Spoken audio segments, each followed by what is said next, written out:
Fueled by Thornton's on Sports Talk 790. Holy crap. I don't know who the hell we think we are. Get off our show, idiot! The kids are playing their tail off, and the coaches are screwing it up. Go play intramurals, brother. Go play intramurals. They're supposed to be mature adults, but they're really not. Who's the kid here? Who's the kid here? Are you kidding me? Now here's Nick Coffey. All right, good afternoon. Welcome in. Happy Monday. What a weekend to react to. In fact, the weekend kind of feels like it's still going on.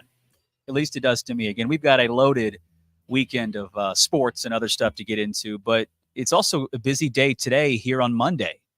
We have a couple of NFL playoff games getting ready to start here soon. Well, one of them is going to start within the show. And then, of course, we've got another game this evening. And that, of course, is due to some crazy winter weather.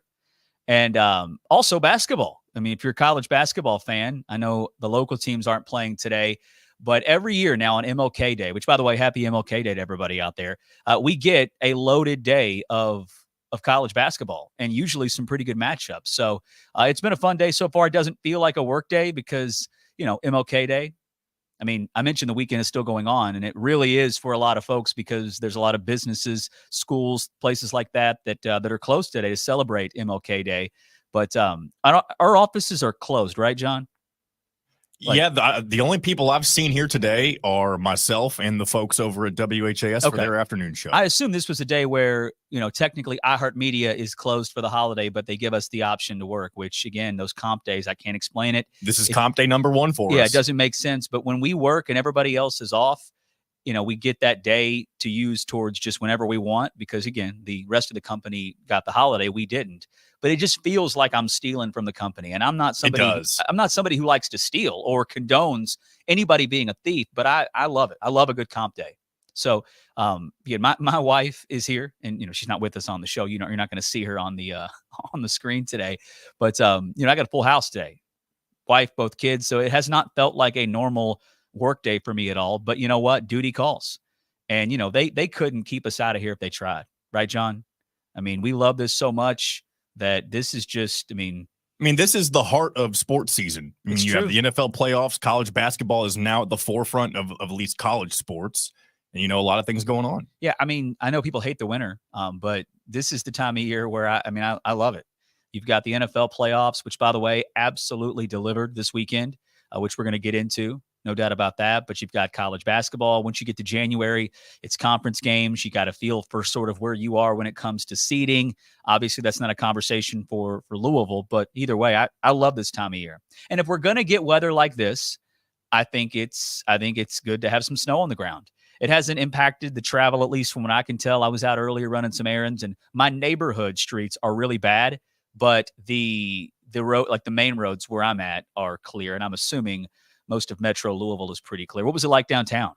It was actually a very smooth drive. Kind of the same for me. The worst of the roads were in my neighborhood. And other than that, it was smooth sailing getting here today. Yeah, so if it's going to be this cold, meaning the snow's not going to melt yet and get all slushy and gross and just dirty. So it'll be cold, but we've got some, I just think when I go outside and there's snow on the ground, the cold weather doesn't hurt me as bad. I don't know what it is. It just makes it very bright outside. Yeah. It's a different brightness that you don't experience at other times of the year. No doubt. So when I was getting the camera set up earlier, I noticed that without anything changed in this area, it's brighter. And I have a small window that is on the far left, which is probably, I would say, about, 20 feet from where I'm sitting right now. And I've made I think it's fine now. You probably won't be able to tell, but I was thinking to myself, why is it brighter? What's going on? And sure enough, because it's so white to the left of that window, it gives it light like you've never seen before. So anyway, I don't know if you know this, Nick, all this week, we're not going to hit temperatures above 32 degrees. And I don't know the last time we've had that many consecutive days where it was actually this cold. Yeah, that's not good. And I'm sure a lot of people don't like that. And I totally understand. But I will say this, when it comes to the temperatures, I think it's actually going to get colder. I think I haven't checked recently, but either way, yesterday I feel like was the coldest day I can remember in a long time, right? It was brutal outside. And that means like when we get to like the high 20s, which I don't even know if that's going to happen this week, it'll feel better outside than it actually is, meaning the temperature will be really cold, but you'll probably not be as cold because again, it's a warm up compared to what we went through yesterday. And honestly, today's pretty damn cold too. So anyways, this is Coffee and Company. I hope you knew that. If not, now you do. We are Fueled by Thornton's here on Sports Talk 790. Don't forget you can take us with you wherever you go. I know if you are off work, maybe your schedule's a little bit different. Maybe you can get the show longer than you typically do. Just know you can listen to us on the iHeartRadio app. Also listen live at 790louisville.com. And also you can watch. You can check us out on Twitter, YouTube, and Facebook if you want to stream the show and add a visual component. So again, we'll tell you how you can be a part of the show today, because I want to hear from you. No guest scheduled today, but I want to kind of tap in to the Louisville basketball fans that listen to this show, which I'm assuming we have at least some. I mean, I know we have some, but I feel like I am rather comfortable with how we're going to talk about Louisville basketball moving forward unless things change, meaning unless like they revert back to what they've been for the majority of the Kenny Payne era. But again, as I said on the postgame show, I think there's two different conversations to have, really two ways to look at everything right now. And we'll get back into that a little bit later on. But I genuinely want to know if people are at least like thinking I'm crazy, or if they agree or whatever. Maybe you have a different thought on it. So again, we'll let you guys know how you can be a part of the show coming up here a little bit later on. But I want to start with the NFL playoffs, because I guess we'll start with most recent and then work our way back. I kind of felt like last night we were all Detroit Lions fans. I mean, not to where if they would have lost, you would have genuinely been like sad, unless of course you are a fan. And I know there are some fans out there. And if you're a diehard Lions fan, I mean, they had the longest active playoff losing streak in the NFL. And more often than not, the Lions have been terrible in my lifetime. I'm 35 years old. So, you know, it was cool to see people not only, I know a couple of Lions fans, and they were ecstatic that they finally got it done last night. But there were Lions fans in the stadium that they kept showing that were crying. And do you feel like, John, people were making fun of those fans? Or do you think it was more like, wow, this is awesome? Man, I feel like it was, for me at least, wow, this is awesome. It reminded me of when the Cubs won the World Series for the first time in however many years it was, 100 and something. And I didn't even realize how big of a deal it was for Lions fans in Detroit. They've always been kind of the laughing stock of the NFL for at least as long as I've been alive. Their brand has been that they suck for a long time. They had the occasional year, like when people think of the Lions before, like recently when Dan Campbell took over and he was kind of quirky. It kind of seemed like he was going to be either really good from the start or, you know, really bad. I didn't see the middle ground. And sure enough, it was a slow build. And here he is snapping that long streak, and they're a good team. But when you think of the Lions pre this era, I feel like you think of Barry Sanders, probably the best running back, one of the best running backs ever in his great career. And he was a lifelong Lion. And then you probably also think about just the fact that they've always sucked. I mean, their division it's Lions, Packers, Vikings, Bears. Yes. They're easily, in my lifetime, the biggest, loser in that group. So, you know, I can't relate. Like, there's not been any, it almost made me kind of feel a little bit spoiled, because if you're a Detroit Lions fan, there's a good chance that, like, that's probably like your team. Like, let's just put yourself as somebody in Detroit. The NFL's king. And that's not to say that your fanhood in Detroit is different between the Lions and the Pistons and what's their hockey team? The Red Wings? They have the Tigers in baseball. Yeah, it's the Detroit Red Wings in the NHL. So I don't really know where how Detroit natives rank the teams, but you know, the NFL is constant, man. It moves the needle like nothing else. And they've just let you down nearly your whole. I mean, you just think if you're somebody that's like, 28 to 32 or something like that.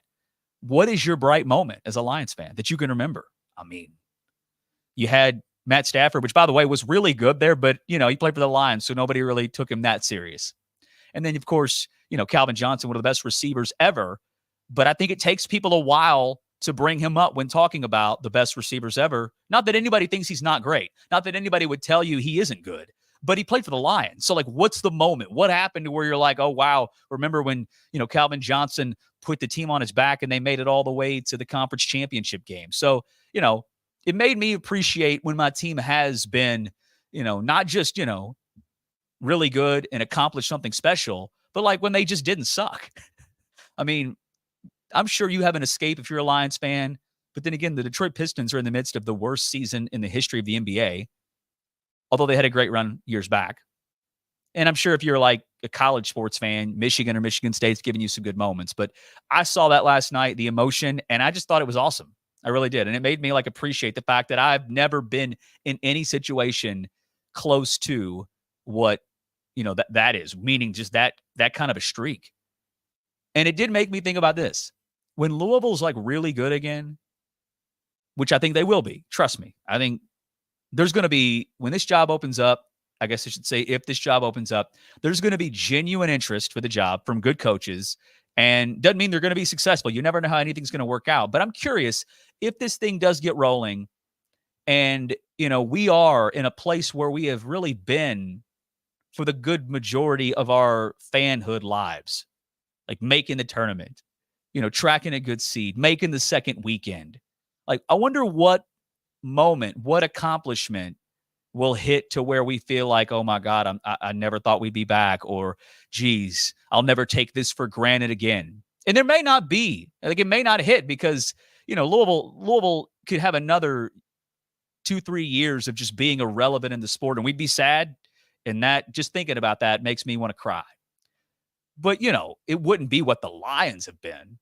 But just trying to relate as a fan of my teams, seeing that emotion last night, for me, it's just going to make, I think whenever we do get this thing rolling, it'll feel better than it's ever felt before when it comes to the little things. That's what she said. You know what I mean, though? Like it'll feel like, hey, who knew, knowing that you're not on the bubble and you're going to make the tournament? Like, who knew how good that could feel? So, and by the way, when it comes to feel, like emotion as a fan, this team in the last couple of games has completely changed how I feel as a fan when I watch them play. And we're going to get into that coming up on the other side, because I've got no problem saying that. But I think it means some people make it out that if you're at least acknowledging that it's more enjoyable to watch this group, that you think everything's okay and Kenny's going to be fine. And I don't think anybody thinks that. But again, we'll see. We'll let you guys react. But anyways, back to the NFL. How about the Texans? They eliminated my team essentially from playoff contention.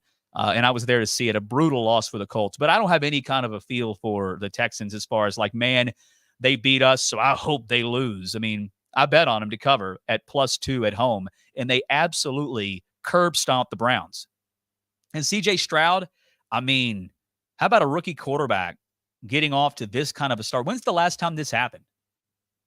I mean, I have an idea. I'm going to look it up so I don't sound like such a dumbass, because I should have probably looked at that before we started the show. But this is a rookie quarterback that is not only putting up good numbers, he's winning, and he's a part of it. He's a gamer.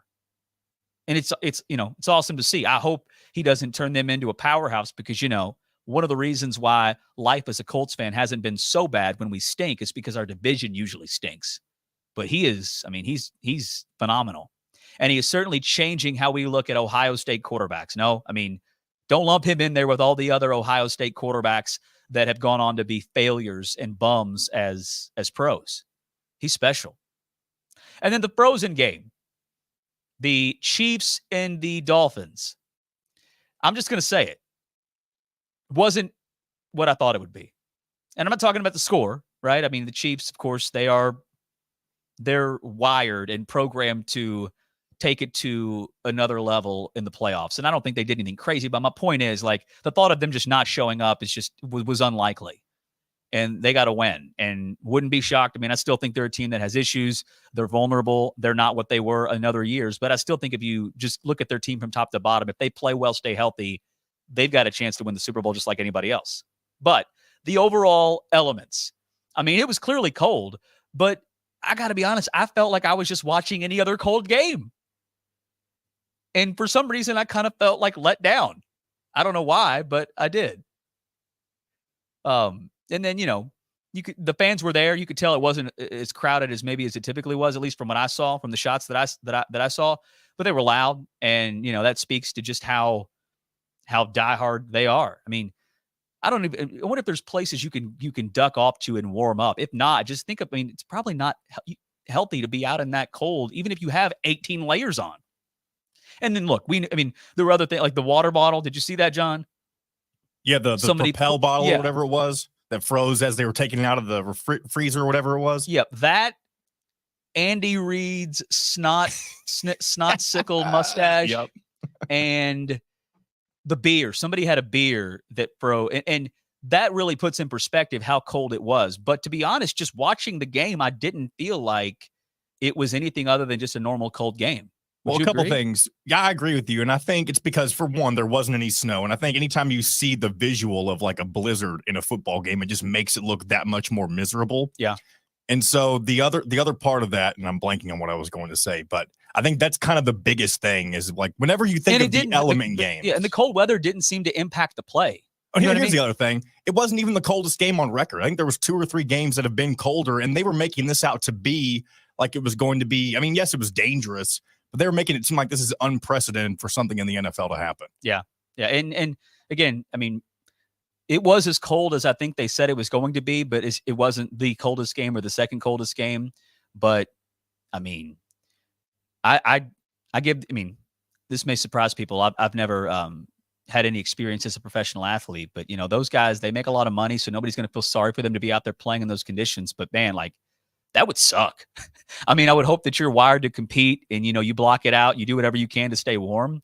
But you said it last week, getting hit in that weather, I feel like you'd break in half. Well, actually, speaking of breaking in half, what about Patrick Mahomes' helmet? Oh, yeah. Completely like getting a crack in it and not being able to find a backup that would fit him. And then Tyreek Hill with no sleeves, not even a part of the Kansas City. He's coming from Miami, coming from Florida. It's an alpha move, isn't it?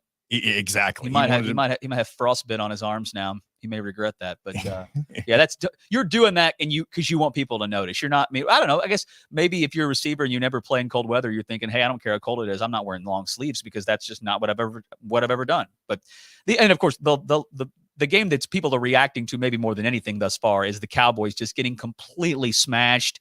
Green Bay came into Dallas, and what I thought, and it shows what I know, it's why I'm a lousy NFL bettor. I thought that this had the chance to be the biggest blowout of the weekend in the NFL. Because Dallas is good. When Dallas is good, they're really good.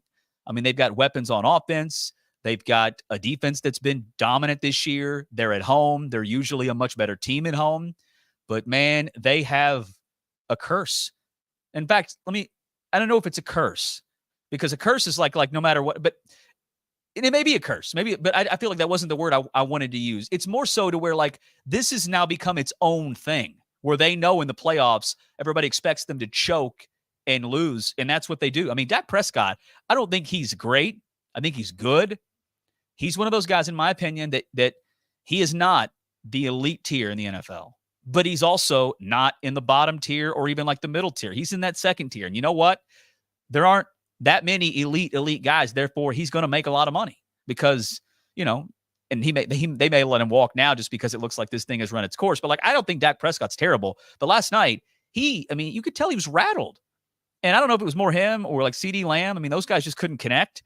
And it could be because both realize, hey, like, we are the Cowboys. Everybody knows we choke in the playoffs. And let's just hope we don't do it. And that's exactly what they did. I don't take anything away from Green Bay because they look great. Jordan Love is legit. And how about the freaking Packers? You kidding me?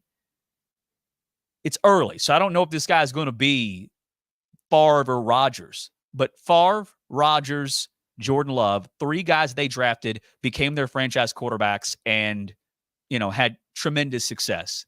A little early to put Jordan Love in there, but, man, he looks really, really good.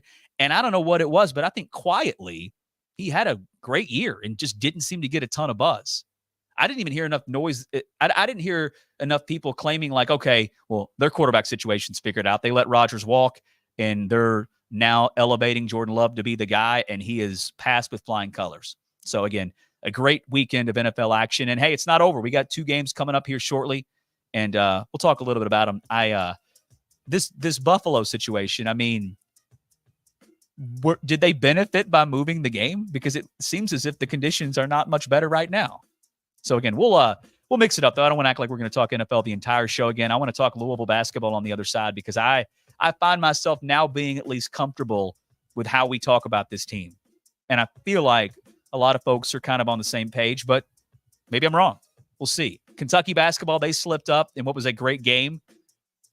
Probably not something they're super worried about, but they did take a loss. And A&M, I think they're a good team. I like their personnel, but that was a game that when it ended and I saw A&M's record, I thought, okay, wow, they're not as good as I thought. But hey, it's on the road. They played well, and I'm sure Kentucky won't be too impacted by that game. And then we got to talk about Jeff Brohm once again getting it done in the portal. And then Rick Pitino went viral, and I think it put a lot of Louisville fans in their emotions. So, again, we are loaded the rest of the way. If you want to join us on the show, give us a call, 502-571-7900. It is Coffee and Company. We are Fueled by Thornton's right here on Sports Talk 790.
sportstalk790.com. This is where the blue and red nations gather. Sports Talk 790, the best cats and cards coverage.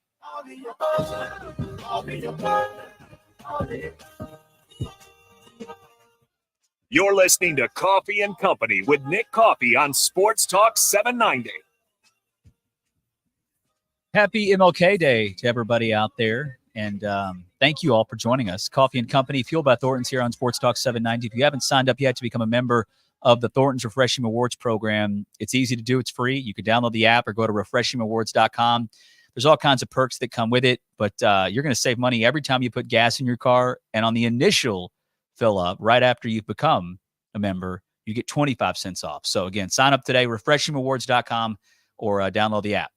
All right, so Louisville basketball, they came up short against NC State in a game that got off to a terrible start. Where were they down 12-0? And I guess let me back up before the start of the game. I went to the game, was there for the first half, took my son, and the energy, the amount of people, I mean, it's not what I think we want Louisville to be every time they have a home game, but a lot better than what we've seen recently. I don't even know what the announced attendance was, and I don't really care because, you know, those numbers, first of all, they're not correct. Like what they tell you on the box score is not the right number. It's really scan tickets and whatnot, and that has to usually come through an open records request. But anyways, it was a sign that the win against Miami, it made Louisville fans feel good. And I don't really know the last time Louisville basketball felt good about a game. And I know there are some people that are a win is a win, and they don't have many wins. They now have, 10, 11, or 10? Yeah, 10. So, you know, even if you are somebody that gets satisfaction out of a win, regardless of who it's against and regardless of how it happens, you haven't had many chances to do that in the last year and a half. So you felt good. And I think it led to people being more inclined to say, okay, I'm going to go to the game. You know, this team played well. Let's see if they can keep it going. And those people showed up. And again, terrible start, 12-0 to start the game. And then, you know, slowly but surely, you clawed back into it, made it, you made it respectable after being down 12-0, and then you kept it close right around halftime. And then sure enough, you came out in the second half and played well. I mean, you won the second half. Doesn't mean you won the game. I'm not doing the moral victory thing and telling you, well, hey, they won the second half. But here's the reality. They're playing much better basketball. They are competitive. They are keeping you maybe not hyper-focused throughout the entire game, but just think about how different the last two games have been when it comes to nearly all the other ones, right? I mean, I know they played Texas competitively and they had Indiana on the ropes and somehow let that slip away. But like, I think even still then Louisville was just, I mean, they played better than they typically do, but like, I don't think like, oh, wow, that team looked great. I mean, I just think they came out, made some shots and the other team, in my opinion, probably took them lightly. We'll never know that. And that's not me it's not me taking credit away from them. But here's the reality. Miami and NC State, those were both competitive games. You won one, lost the other. But it wasn't because of the other team. Meaning Miami might have overlooked you, right? But either way, I mean, they knew it was going to be a game once Louisville, clearly made it competitive and they were in it from start to finish and found a way to win. Against NC State, I mean, I thought NC State played well. You go look at the percentages they shot. I mean, Kevin Keats probably is pretty pleased with his team when it comes to just how they executed offensively. And they had a lot of turnovers, but Louisville forced those turnovers. So that's not to say anything is different, big picture.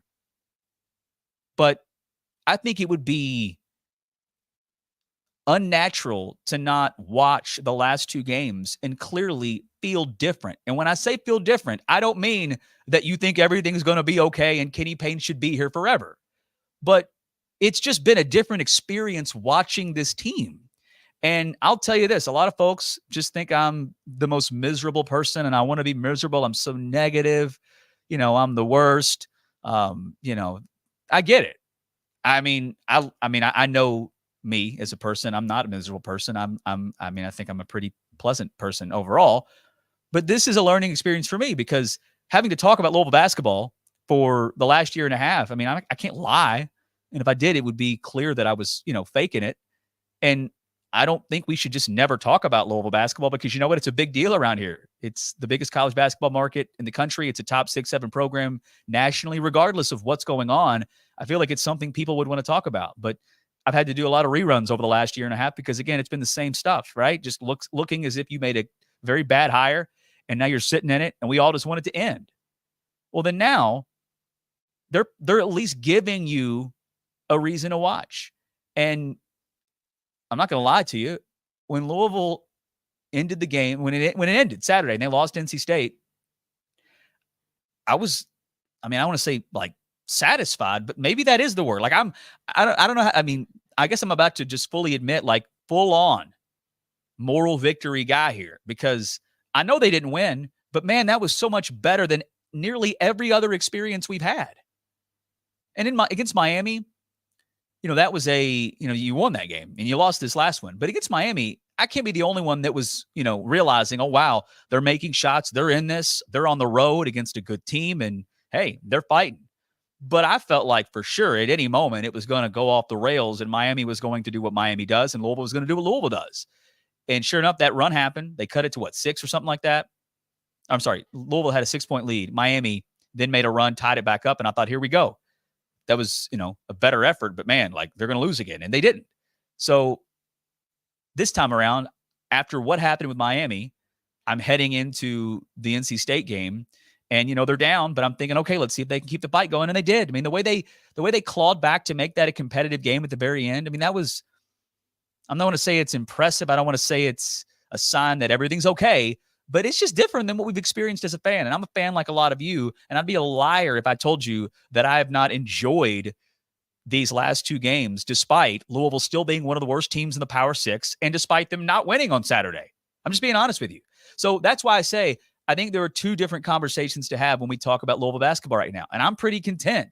And I get the sense that maybe not the majority, but at least some of you are kind of on the same page, right? Like we can now at least tune in and hope to be maybe not entertained necessarily, but like they'll stick around and they'll make it competitive. And at the end of the day, that's better than watching them get killed. Is it not? And I know some people think, well, hey, I don't know what to do because when we lose, I get worried. Or, I'm sorry, when we win or when we lose but play well and then we win, I get worried because I'm fearful that means that the administration is going to make it out like this thing can keep going. And let me just give you some advice. None of us can control that. None of us can. So that's some of the best advice I've ever been given is don't worry about something you can't control. So if you're happy that they're playing better and you're going to be more inclined to maybe go to a game and support, do it. If you're worried that it's going to make the administration think that you are approving of this long term, there's no way. There's no way to know that for sure. And I, again, would hope that even if they play a lot better and, they steal a few wins here and there, it wouldn't mean that like Louisville should keep Kenny Payne because we're so far off from what we've always been. And I think if, just my opinion, even if Kenny made a great stride at the end of the year, how long is it going to be to where Louisville's actually like, relevant in the grand scheme of things? I mean, are we willing to say, okay, let's give this 5 years because Kenny played here? Like, no, like if you care about basketball, you can't. I mean, Kenny could go 5. Let's just say the rest of these games. Let's just say they go 500 the rest of the way. I don't think that's going to happen.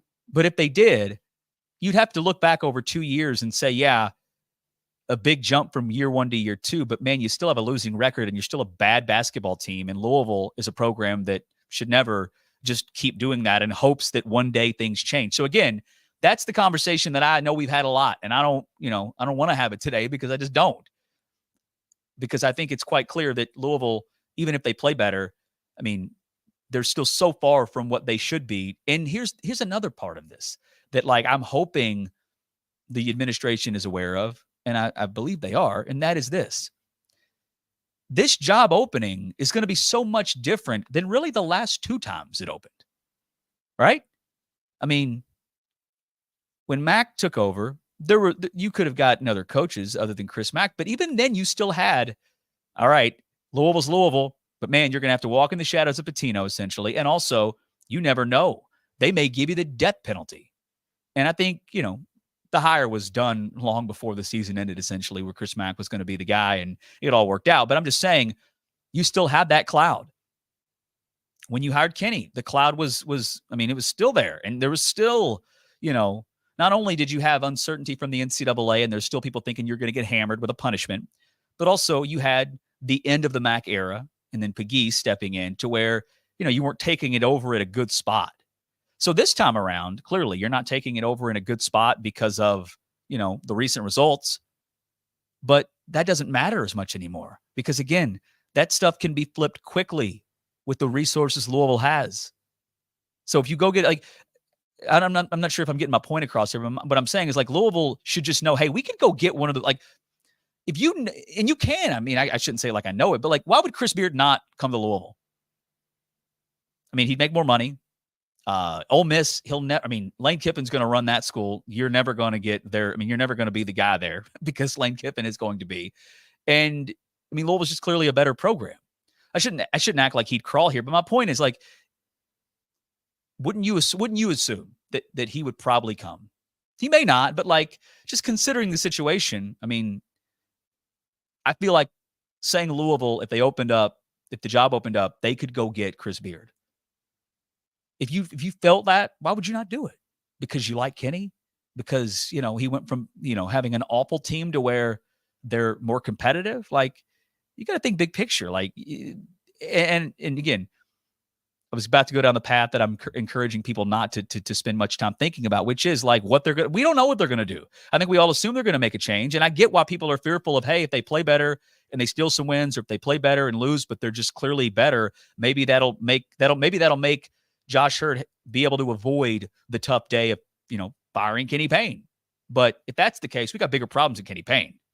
So again, I'm content.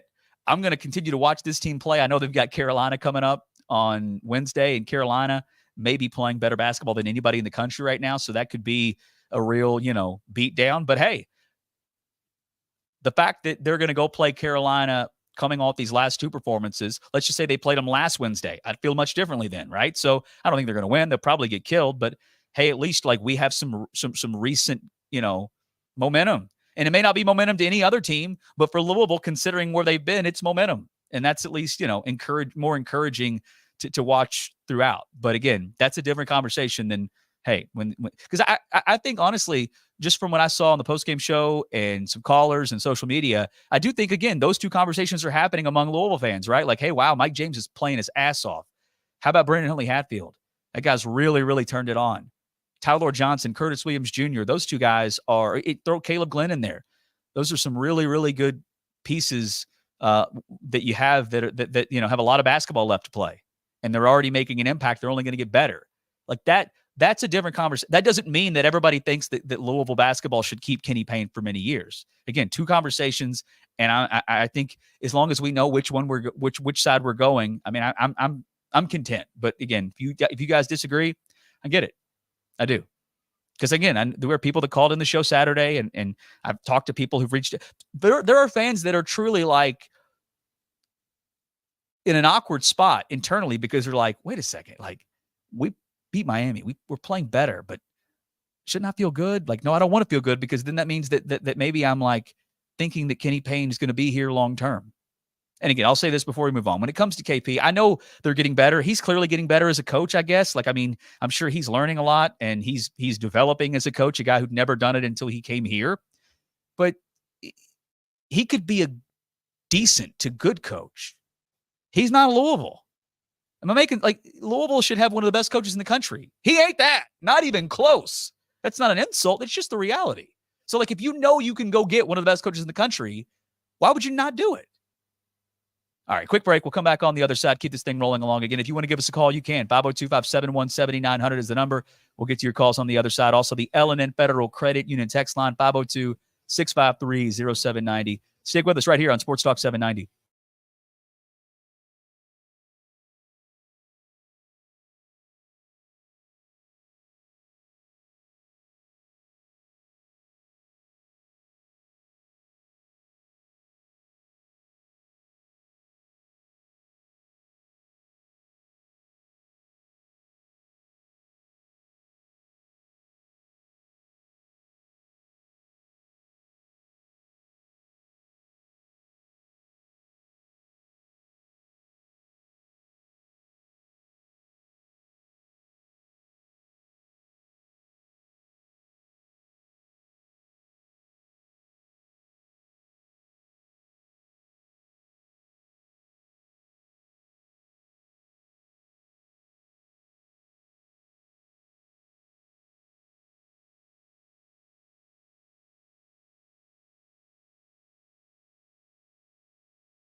Tomorrow morning at 9 on Sports Talk 790.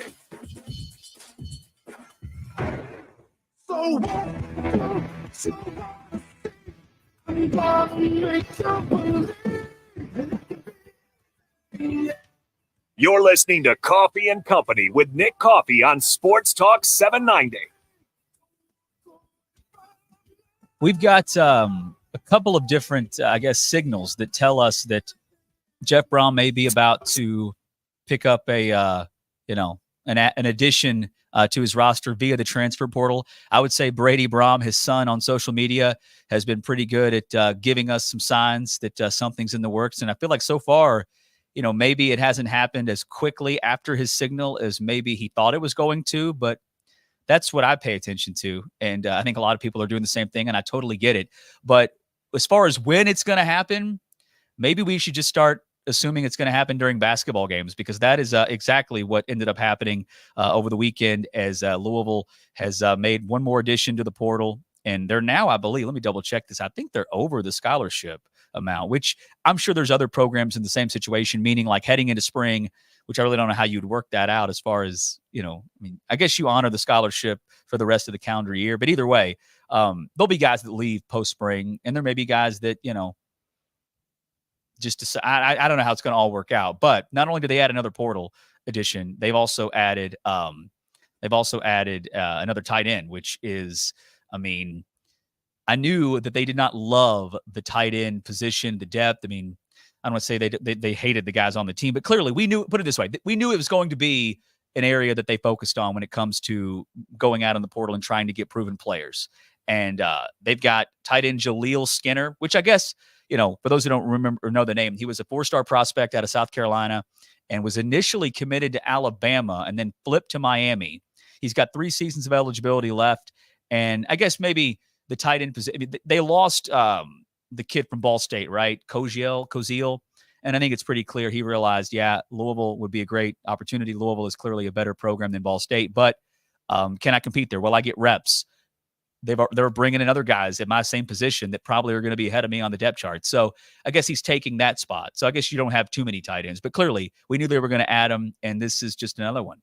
And right now, I know let me see here. There's still plenty. And by the way, we're going to have to talk about this later because I feel like the portal is about to be insane with everybody leaving Washington because DeBoer is going to be at Alabama now. And then also there are people at Bama that are going to think, hey, I'm going to hit the portal or and that, by the way, the deadline's ended. So I don't know how you can, I guess what's happened is there's a lot of guys that have committed to these schools that were in the portal and now they're just available. So they can, because they've already entered the portal, they're good. Meaning their commitment is not, they don't need a release. I don't think. I could be wrong. Maybe somebody can correct me if I am wrong. I don't think when you transfer, you sign like a letter of intent. I think there's nothing contractually binding you to where the school's got to release you to be let go. So those that hit the portal and went to Bama and those that hit the portal and went to Washington, you're already seeing a ton of those guys decommit. In fact, Will Rogers, the quarterback at Mississippi State, was going to go play for DeBoer at Washington, and now he's going to go play for him at Alabama. So post-spring, we're talking about 2 teams that played in the college football playoff this year, Alabama and Washington. Post-spring, you have to think with change, adjustment, there'll be plenty from both of those schools that decide to hit the portal. And Washington, not as much. But, man, if you're at Bama and you're hitting the portal, who knows? Maybe you're just a bust and they were totally wrong about you as a recruit. But you will see guys who probably are good players, productive players that just think, man, this isn't a fit. I want to move on. I don't want to be here without Saban. But there's also probably guys that aren't big names that, were 4 and 5 star recruits that have been waiting at Bama for an opportunity that say the same thing. So, Louisville is over the limit right now in scholarships. And again, I don't say that to be critical. I imagine there's probably a lot of programs out there and they'll find a way to get some spots open and just wait and see what, because not only is there going to be more guys that hit the portal once you get to spring, but there's also going to be guys for Louisville that, that end up leaving after the spring too. And there may be, after spring ball, a position that Jeff Brohm and his staff maybe didn't think they needed to add guys, but they realized, okay, we're not where we want to be. So let's go see if we can go get a tight end or a pass rusher or whatever. So, The roster I don't think is close to being finalized, and I feel like this is a first when it comes to the portal era, where you have a switch up here where, again, Washington's coach is gone, Saban retires, and I think it's just completely, I don't remember those two programs being in a situation, or those two caliber programs being in a situation like this since the beginning. The portal's still kind of brand new, is it not? Also, another thing to mention, and again, we'll get to this a little bit later on, because we'll talk a little bit about some of these players as far as who they are and where they may end up going. But the Jetfish move from Arizona to Washington is potentially going to leave Arizona without a ton of talented players. Arizona had a big breakthrough this year, good talented players, especially on offense, and they may follow Jetfish to Washington, or they may just become available, and there's a lot of talent there too. So, I know the portal has been hectic and hard to keep up with as it is, but once you get to post-spring, I would imagine it's going to be even more chaotic, and it's hard to keep up with. But hey, if it means your team's able to go add some really good players for the next season, last I checked, I'd say that's a pretty good thing. All right, let me talk about something that's not good but great, and that is my friends at the Louisville Men's Clinic. So you guys have heard about the Louisville Men's Clinic for years on this station, other stations in the market, other stations within iHeart, because, they've been around for over 10 years and they're great at what they do. They've helped men with low testosterone, erectile dysfunction, Peyronie's disease. And I'm going to tell you about my experience with the Louisville Men's Clinic. So in the last couple of years, I have felt myself kind of losing my edge a little bit, right? Like I still work out enough. I'm not a bodybuilder and I'm not trying to be, but I try to work out mostly just for my mental health, to be honest with you. And then I somewhat monitor what I eat. I mean, I've lost weight and felt good about my diet in recent months, but I just still feel like I'm not getting the results of that when I go to the gym. And I just feel like, I feel like I'm lethargic, lack of energy. And a lot of times people just chalk that up as, well, that's life. You're getting older. That's just how it works. I did the same thing. And then finally I was like, you know what? There's something not right. So I know we have great partners like the Louisville Men's Clinic. So I reached out to him, said, hey, I want to come in and just kind of explain my situation. So I talked to Dr. Wood, told him, hey, here's what I'm feeling. Not sure if there's anything wrong, but I might as well get it checked out.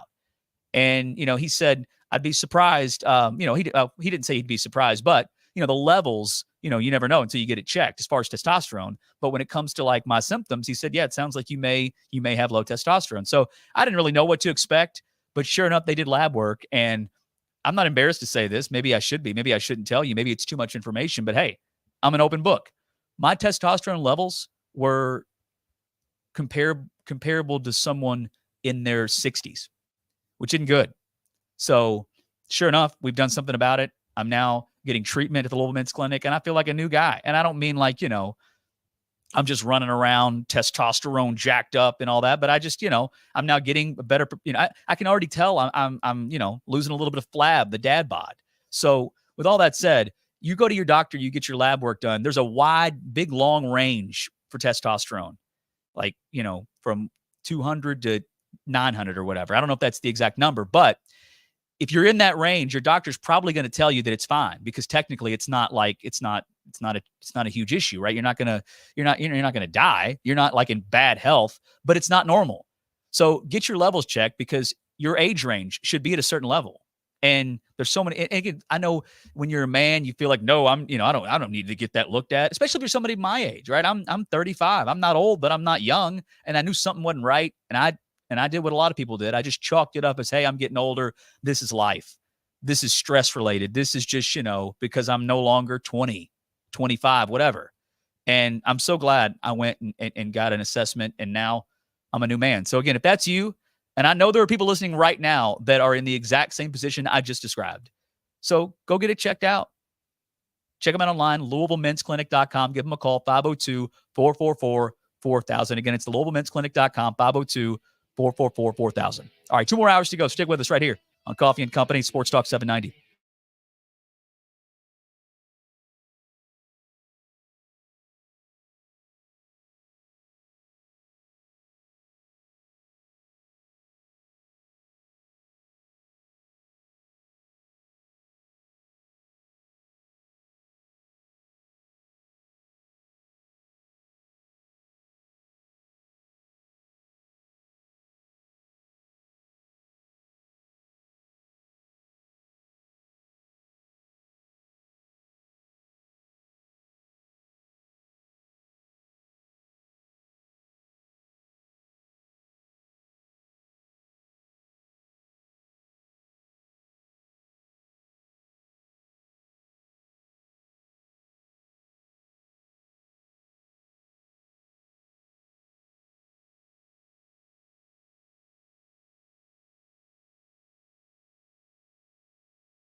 Broadcasting from the TriCountyBoard.com studios. This is Sports Talk 790.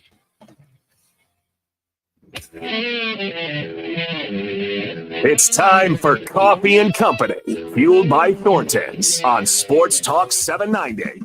Now here's Nick Coffee.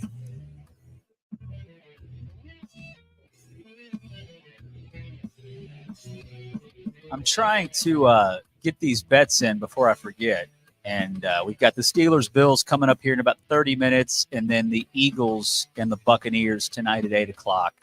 And I know I've mentioned that, and I know everybody listens because they want to hear what I bet about, and they want to hear me talk about that kind of stuff. But I no longer do parlays as much. I now do a lot of straight bets, and the wins aren't as big, but if you get 4 out of 5 right, and you straight bet 5 of them, and you're pretty good at it, like if you're losing more than you're winning, like each day, it'll take a while, but you'll end up getting your bankroll up to where you feel like you're making some money. So tonight I'm just going to do these parlays just because I won't put a ton on it, but the under's got to be the play here in the Steelers-Bills game, right? I mean, John, you've been a good NFL bettor here as of late, at least better than me, I'm sure. And with the conditions, I mean, how are they going to score touchdowns? Yeah, and I did the exact same play with the Dolphins and the Chiefs, and that ended up working out for me. And I think you said it last hour. The conditions from a couple days ago to today have not changed much in Buffalo. I don't think there's as much like actual snow continuing to fall, but it's still far from ideal, especially for the Steelers who aren't used to playing in the weather that Buffalo is more accustomed to. I'm trying to see, is there like a video of the Highmark Stadium? Yeah, there's certain places like in certain, like all I know is like one of the resorts that we stay in when we go to Destin, like they have, if you ever want to go to like they just have a live stream on their social media that shows what the conditions are because they want people to see how beautiful it is and maybe book a trip to go there. But yeah, I'm looking here at NFL on CBS. Buffalo got 3 feet of snow last night. That's the most before game day ever. And again, this happens. I mean, this is happening, on a day that they moved the game. You know what I mean? Like it should have moved it out of Buffalo, and here they are in Buffalo, and they're not going to avoid the snow. So check your DM real quick here. Apparently, there's a live check-in here from that I think we should play. It's from Tracy Wolfson. She's actually giving us exactly what I was hoping for, which is, I guess, a live update as to where we are. Go ahead and play that if you can, John. Hello, JB. Let me just start by saying there was absolutely no chance you could have played a game here yesterday. Just about 3 feet of snow dumped here in Orchard Park till 4 a.m. We were told that's reportedly the most before a game day ever. Now, they did take the tarp off at 5 a.m. They were finally able to get people in here to start clearing the snow. They had over 400 workers and volunteers shoveling. As you can see, the field looks absolutely perfect. The stands, on the other hand, still a ton of snow. So expect a few snowball fights out here today. I can tell you it is cold. It's about 6 degrees right now with the wind chill. There are some light winds swirling around. No snow is expected, but how all of this, how the conditions, how the schedule changes affect both of these teams, that remains to be seen. So seeing the field, John, actually, and again, obviously you guys can't see this as we're playing the sound from her report, but I mean, the field does look clear and there's not going to be snow. So it has me thinking maybe I shouldn't do the under because the Bills are used to playing in cold weather and they clearly have an offense that can produce with big play guys like Diggs and obviously Josh Allen. Nobody'd be shocked if he ever shows up and has a big game because I think he's had a little bit of a down year, but he's still really good. So I'm still going to go with the under just because it feels like the right move. And again, Pittsburgh's offense has been, pretty non-existent throughout the year. So I'm gonna roll with the under as well. But the visual that I just cannot stop looking at here, and this is not from the video that we just played for you guys with that Tracy Wolfson update, but if you just search Buffalo snow on social media, Twitter, what I'm seeing is people trying to get to their seats and they're walking, like just trudging through what looks to be feet of snow in the aisle. And This will be, if they'll do a lot of showing this throughout. Like again, this is another game. Like there's a ton of talk going into this super wild card weekend that we're still in the midst of about the conditions and the elements and all that. And yeah, the game between the Dolphins and the Chiefs, again, you could tell it was cold. But to me, as far as like the game itself, the play, I don't think it was impacted that much. I'm sure there were guys that were dropping passes and whatnot because of the cold weather, and I'm sure it hurt like hell when you got hit. But for the most part, to the average eye that is not maybe following the storylines, you would just assume they're playing they're playing a cold football game, and they're going to do a lot of look-ins to the stands because why would they not? I mean, there's feet of snow. I mean, you can't see seats here, so this is an all-timer when it comes to that. But again, the field looks spotless, so I don't know. There's a lot of talk about it, and it clearly has impacted it so much that they moved a game as far as when it was going to happen. But overall, I think the actual, once you get sort of lost in the action and you're watching, you'll probably forget that it's, unbelievable conditions that we may never see again when it comes to the NFL. So here's what I'm doing for those of you that either want to ride or maybe you can fade me because, that may be in fact, if we're going off of recency, that would probably be your best bet to just do the opposite of what I'm going to do. But I'm going to take the under here, under 39.5 in the Steelers and the Bills. And then the Eagles, I still think that they're a better team than the Buccaneers, but I can't think of a team that has entered the postseason in recent years that fell apart like Philly did.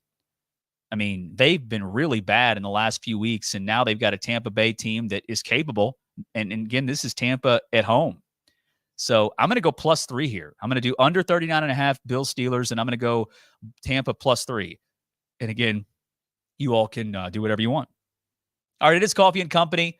We are fueled by Thornton's here on Sports Talk 790. Thank you for hanging out with us here on a Martin Luther King Jr. holiday. I know a lot of folks off work, and they couldn't keep us out of here if they tried. I mean, technically, it's an off day for a lot of folks. And in fact, we are the only show, I believe, on this station that was live today. Unless am I wrong? I mean, I know KSR did a replay, which makes me think that they all probably did a replay for the pre-show.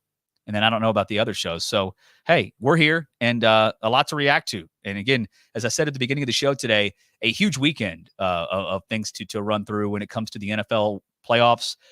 College basketball, Louisville lost but played better. And that's made some people feel kind of weird about it. Kentucky, they slipped up, lost a game. But if you're a Kentucky fan, I would highly doubt that you're that worried about your team. But let me see here. Uh-oh. All right, never mind. I couldn't get. I tried to make the bet, and it was giving me some kind of like a prompt that I didn't have enough funds. And I'm thinking, wait a second, I'm not trying to bet that much money. I've got enough in my account. So, anyways, it still feels kind of like the weekend's rolling along because we've got college basketball that's been on all day. There was a good game earlier between Michigan and Ohio State. Right now, Marquette and Villanova are playing. There's actually some other games later too. I think is there another Big Ten game? I think there may be. I know Boston College plays somebody. So, I doubt anybody's going to be watching these college basketball games that aren't exactly noteworthy matchups. They're probably going to be watching the NFL, and I totally get it. But, hey, if you are spending your day off listening to us, thank you. I appreciate it. And if you want to join us on the show, you can. 502-571-7900 is the number. If you'd like to give us a call, you can also text in 502-653-0790 on the L&N Federal Credit Union text line. And also, if you are on Facebook, Twitter, or YouTube, you can stream the show and you can comment there. And we actually we get the comments that come in. So we'll get to some of those coming up here in just a moment. But I do want to quickly reset the Louisville basketball conversation really quickly here because I know that there are many people that are kind of in an awkward spot, right? Because Louisville is clearly playing better. They actually had a win that had value against Miami last week, and then despite the really awful start to the game against NC State, I mean, they made it competitive. Heck, they had a lead midway through the second half, and then NC State went on a run, and it felt like it was completely over. And then they put together, it won't be remembered, and I'm not really sure that it should, but the way they made so many plays in the final minute or so to get this thing within just 4 or 5 points, that was impressive. And I know we don't like to give people credit for, doing what they're supposed to do, playing hard, but this is something I talked a little bit about on the postgame show with on Saturday, is that these guys know the situation, right? They know that they're not a good team. I would hope that they think I would hope that they believe they're better than their record, but nonetheless, they know they've lost a lot more games than they've won this year, and they know what's being said about them. They know when Louisville basketball comes up nationally, it's to talk about who's going to be the next head coach when Kenny Payne is gone. Or before that, it was, hey, are they going to get rid of Kenny Payne at Christmas break? So these guys know that, and you can tell yourself to block out the noise. You can tell yourself to, hey, we don't listen to any of that, but it's impossible. And even if you do truly try to stay completely removed from anything else other than, between the lines on the floor and listening to your coaches, I mean, internally, right? You've been through some beat downs. You know where you are. So for them to not just mail it in the last couple of games when another team goes on a run, and for them to continue to fight and actually, compete despite the circumstances, that doesn't make me feel differently about the future of Louisville basketball if Kenny Payne's the guy. But I do think for these players, that's probably harder to do than you realize. And again, I know there's some boomers out there. What do you mean they should always play hard? They're Louisville. I understand what you mean, but something I say a lot on this show is the human element in sports is powerful. You cannot avoid it. You can try your best, and some are better at blocking it out than others. But that's what happens when you're in situations like this where, you're 4-28 a year ago, and this year you at one point were on pace to potentially be just as bad, right? And now you got a little momentum, but nonetheless, these guys know that. And when a run happens, that's whenever it just snowballs, right? Like the Pittsburgh game's a good example of that. They were competitive in that one, right? They made Mike James came out on fire and they were in it. It was within reach.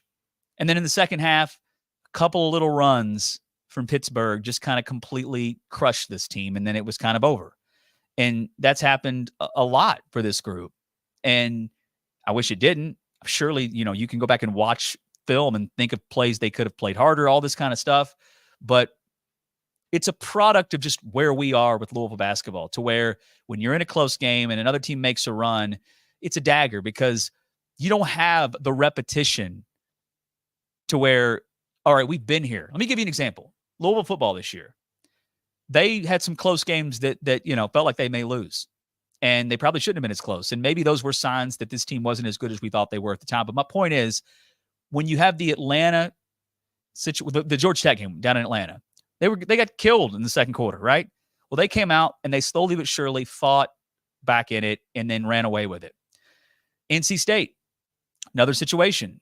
Indiana even. I mean, those were games where it was close to where, okay, are we going to lose this? Let's make plays. Let's try to win. Let's finish. Let's know we're not playing great, but keep fighting and find a way to win. So when they do get in those situations like Virginia later in the year, they knew, hey, this isn't ideal, but hey, we can still win. Louisville basketball does not have the mental rewind to go back and reference, hey, we've been here before. We've been down big, but you know what? We kept fighting and we came back and pulled off a big victory, huge upset. They don't have that. So, the self-doubt kicks in. I don't think it means these guys completely lack confidence as individuals.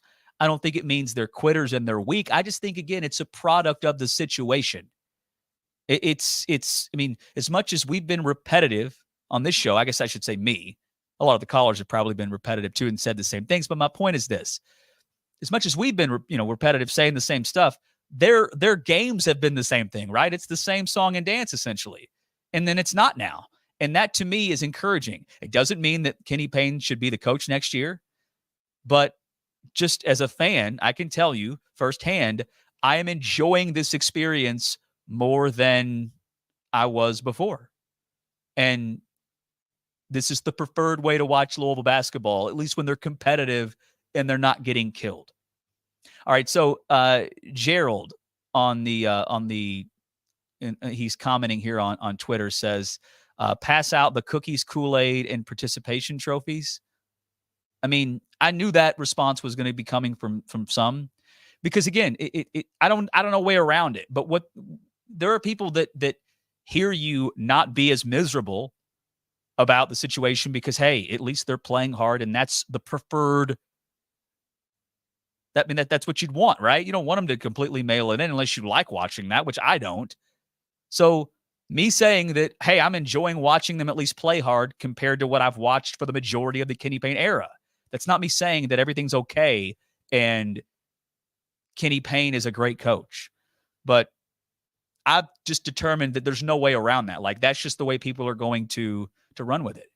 And it you would expect it from like Kentucky fans that want to mock us. Oh, wow, Kenny Payne won a game. They get him an extension, which I don't know why people think that's funny, but like nobody would say that. And like, it's not a clever joke, but like, how many times did you all see a Kentucky fan on social media, or maybe somebody that said it to you? Oh, y'all giving Kenny an extension? Like, no, but hey, we suck. And then we now don't suck as much. It doesn't mean that things are different. It just means I'm now at least enjoying not sucking as much. Now that's the situation. So, it's one thing for the rival fans to do it, but Louisville fans, like, again, I would, do whatever you want. But I'm somebody that has no problem saying, hey, it's two different things. And I'm content with knowing, hey, if they keep playing hard, then I'm going to keep watching and it'll be more enjoyable than what we've done the majority of this experience. It doesn't mean that everything's okay and that any criticism of Kenny Payne was wrong. And even if Kenny won every game the rest of the way, which he won't, but if he did, it wouldn't mean anybody was wrong about anything, because how was he so bad if that could happen? Which that's a silly hypothetical because it's not realistic. But, when they did beat Miami, there were people like, wow, everybody better put an apology out there no, I mean, it wouldn't change anything. So anyways, let's get to a quick break. We'll come back on the other side. Rick Pitino, he went viral, and I don't think he's ever done that before. He dropped the F-bomb, and we'll let you hear it with no F-bomb. But it was not good timing, I think, for those that were maybe starting to if there were people starting to maybe change their view about Kenny in the future. I think the Rick Pitino clip probably changed your mind on that. But again, maybe I'm wrong. But we'll get to it on the other side. Stick with us. It's Coffee and Company. We are fueled by Thornton's right here on Sports Talk 790.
Sports. Without it, we'd be stuck talking politics. And who needs more of that crap? Sports Talk 790.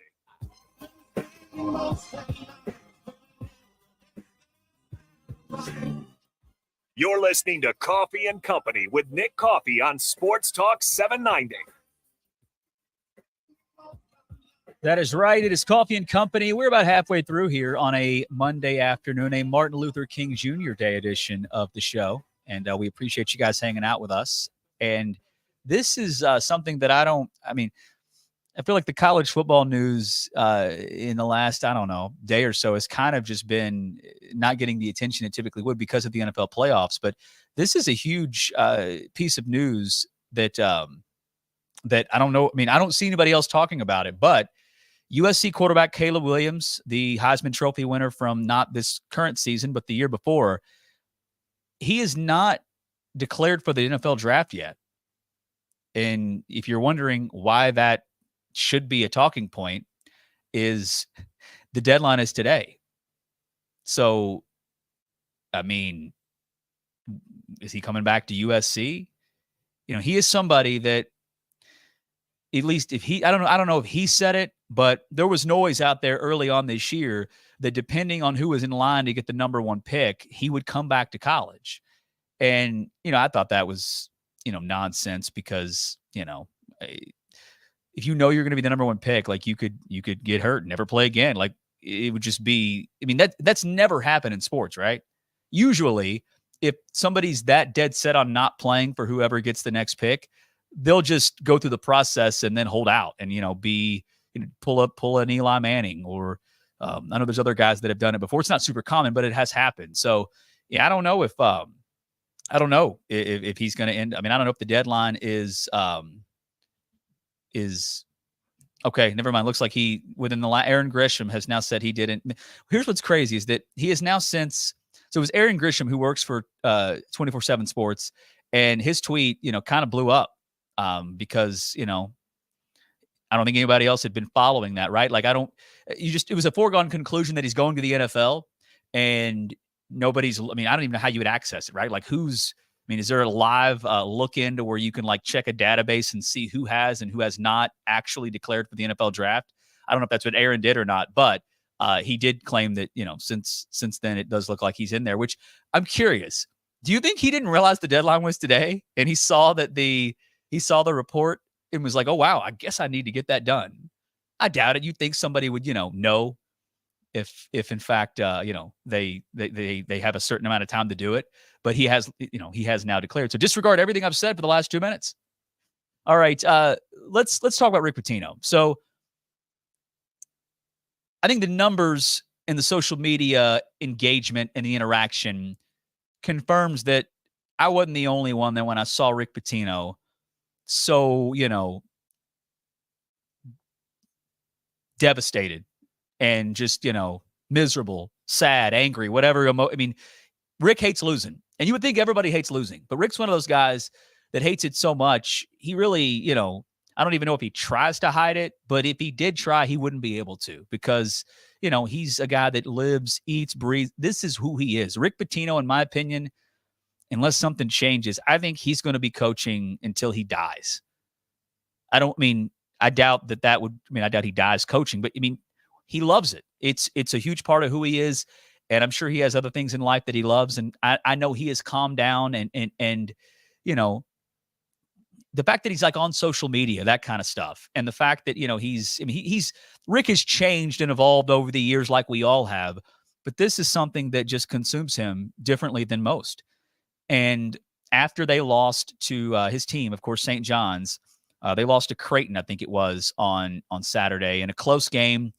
And Rick's having a good year at St. John's. They're not elite, but I'd say early on in the Pitino era at St. John's, I'd say they're off to a pretty good start, maybe a really good start, depending on how you want to look at it. But with Rick, I'm sure expectations were probably really high because it's Rick freaking Pitino. But here's what he said after the game against Creighton when asked, how he felt about the loss.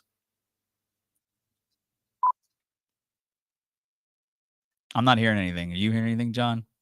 It's playing. I wonder why it's not coming through on my end or on your end. Well, yeah, I don't know. That's a first for me. All right, let's do this. Don't talk, just play it.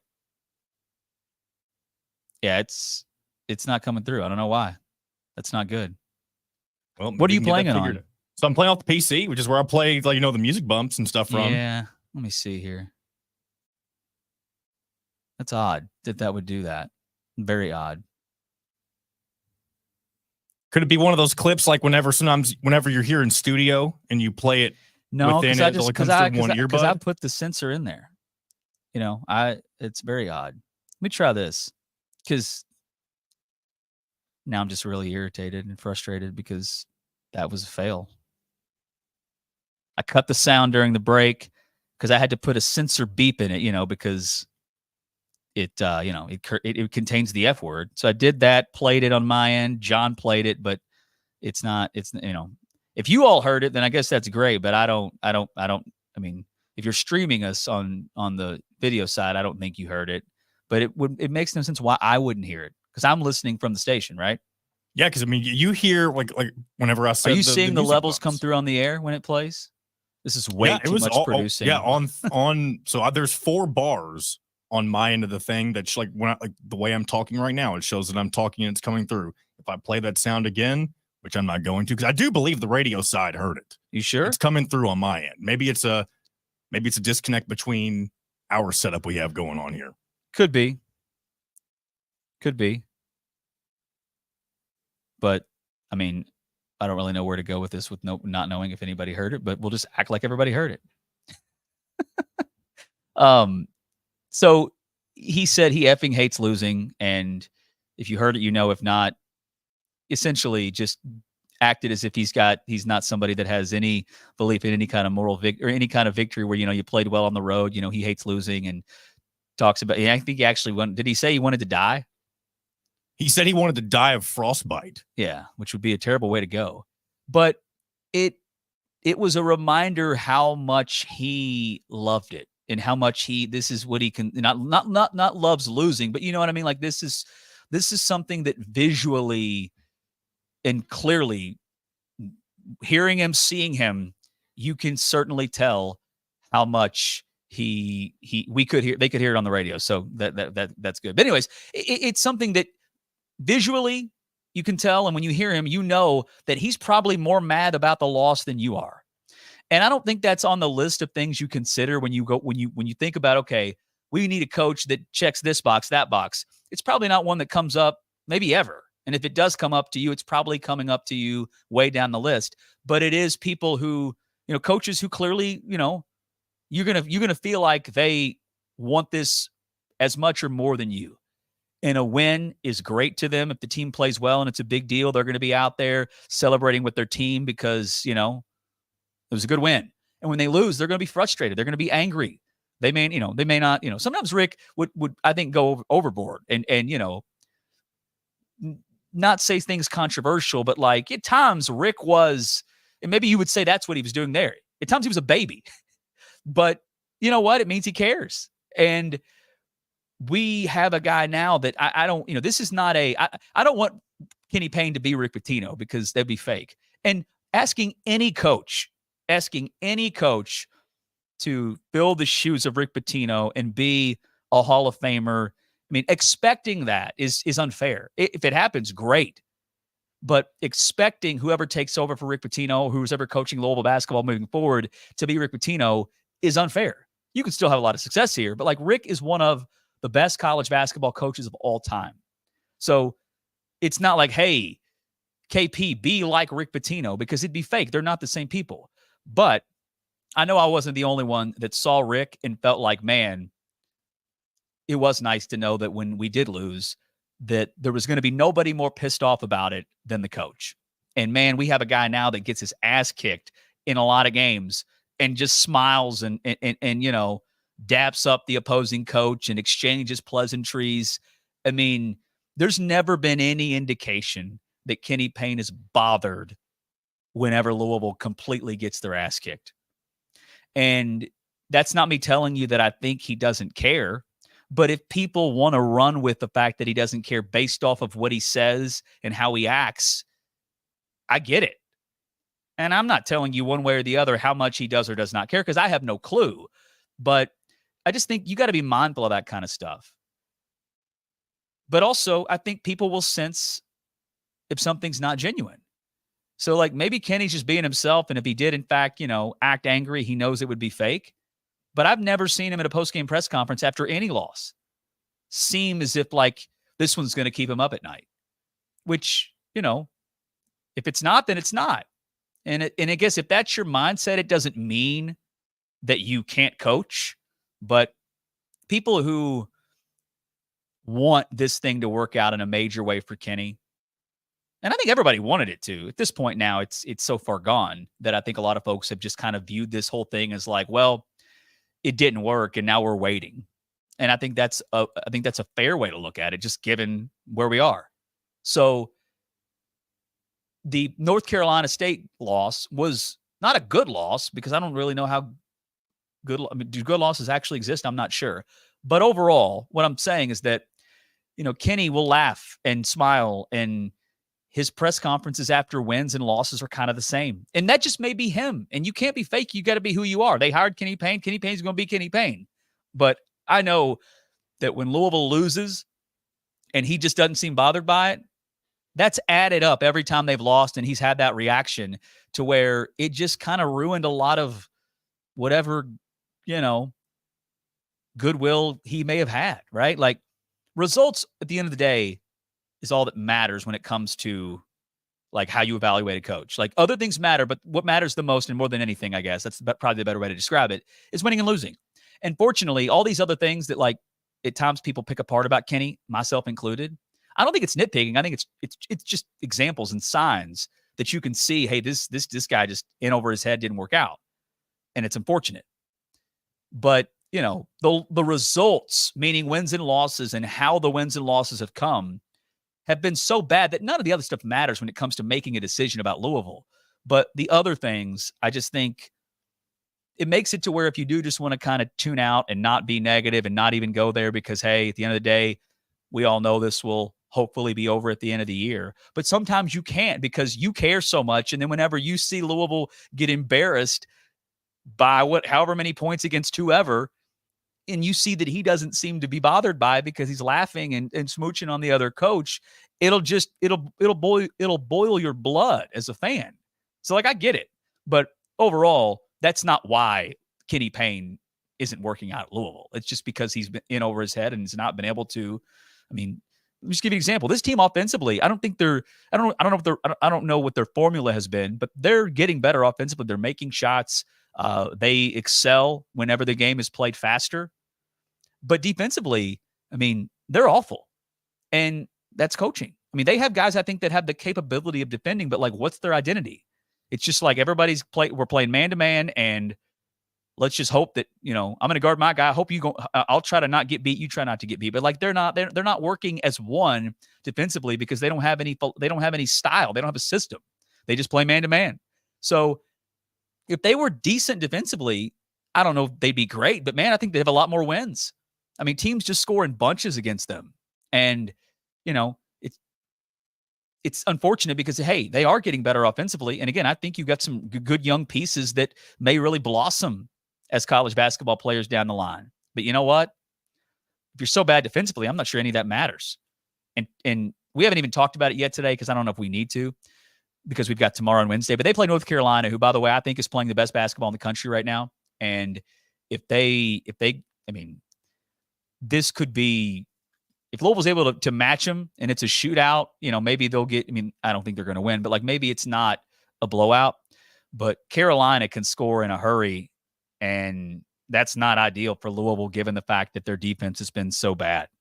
I mean, if you really want to nerd out on the numbers and the analytics, and there's a lot of formulas out there that you can do that with, Ken Pom, those kind of formulas that are out there, you can really spend some time and look at, okay, this team, their points per possession against Louisville. I mean, there are teams that have the best offensive performance in the, history of their coach against Louisville, because that's how bad they are defensively. And I don't feel, again, maybe I'm wrong. I don't think it's because they don't have dudes who can actually defend. Clearly they don't show it at times, because I don't think defense is something they take personal, right? Like, I don't think these guys, two things with this team.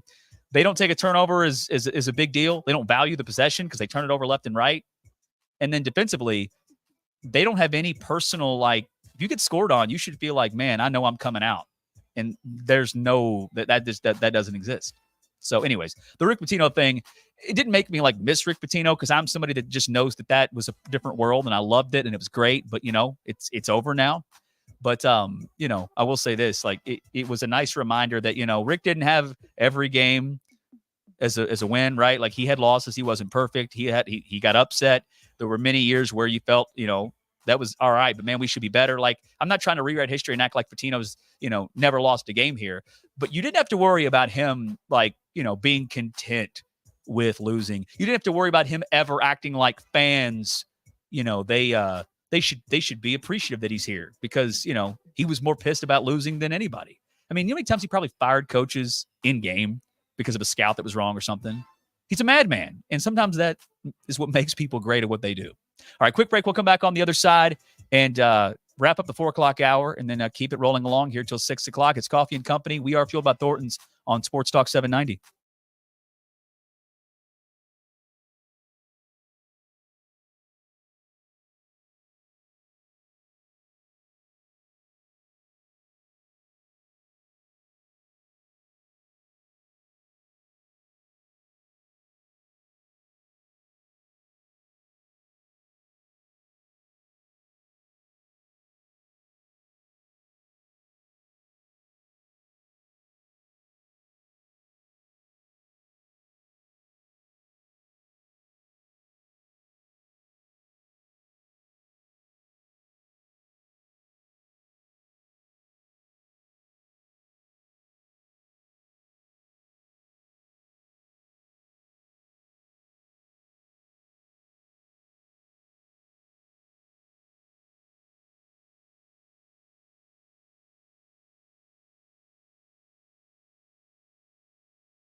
Jones, tomorrow at 10 on Sports Talk 790. That's just the way it is. Some things will never change. You're listening to Coffee and Company with Nick Coffey on Sports Talk 790. We haven't talked much about anything on the Kentucky side today, and we will in the 5 o'clock hour because they've got a situation with their offensive coordinator, Liam Coen, potentially once again being a one and done for Mark Stoops. I'm not sure if there's been a big update since the show started, but that would not be ideal, I would think, for Mark Stoops. And then also, they did slip up, which is great. If you're a Louisville fan and they lose, it's the preferred outcome, right? You want Kentucky to lose if you're a Louisville fan. I feel like that's normal. That's natural. Now, I enjoyed seeing Texas A&M knock them off, but I'd be a liar if I said I don't feel the same about this Kentucky team as I have for the last few weeks. I think they are they're as good as anybody. I mean, they could be beat. I don't think if I had to pick one team to win the national championship, I would pick them right now. But this team's different for Calipari, and they're still going to be really good this year. Although I hope that's not the case. We'll see. Maybe A&M put the blueprint out there for some teams to maybe knock them off. We'll see. All right. The game has started here, and I've got it's Buffalo's already scored a touchdown. I didn't see any of it. I've got it on my TV to the right over here. Actually, I just turned it on, so I don't know how that touchdown was scored. But let's just hope Pittsburgh doesn't score a ton of points, and we can keep that under going, John. Because if it's competitive, then Buffalo's going to want to continue to score as well. So that could be a problem. Again, like just looking at what I'm seeing right now on the screen, I mean, you would just if you're at a bar and you walk in and this is on, you wouldn't know that it's that 3 feet of snow fell last night in Buffalo.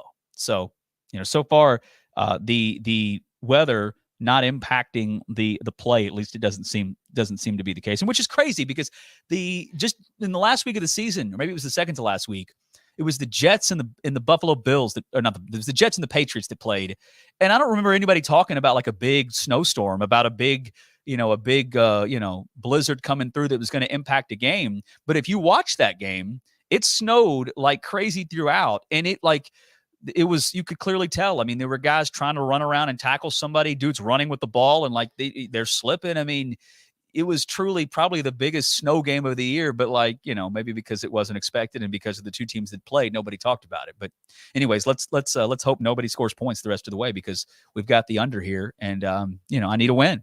I need to win in a major way. All right, let's go to the phone lines. 502-571-7900 is the number. Let's go to Mike. Mike, you're on Sports Talk 790. What's up? Hey, I could talk for a half an hour.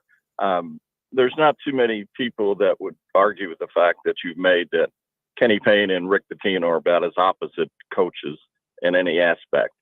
I've heard Bob Valvano and you do just 15, 20-minute segments on when Rick Pitino loses, he just wants everybody around him to be miserable because he doesn't want them to ever be comfortable losing, and he wants everybody to not only be miserable, Mike, he wants them to be scared. Absolutely. Now that's a different conversation in itself, but he definitely wants to intimidate. And Kenny, you can't even tell he's upset. Yeah. You might see him a little frustrated once in a while. But, my bigger issue with Kenny is, it's not as much with Kenny as who thought this guy was the right guy to begin with. And I'm not a genius, but I would tell you from the moment I heard Kenny was being considered, I was like, why? There's nothing about Kenny as an individual. He's a great alum. He's a perfect basketball player, an intelligent man and coach. But why do we take a top 5, top 10 destination program in the country and give it to somebody? How many times you hear that hope is not a plan, that we hope this guy can, put us back on the map?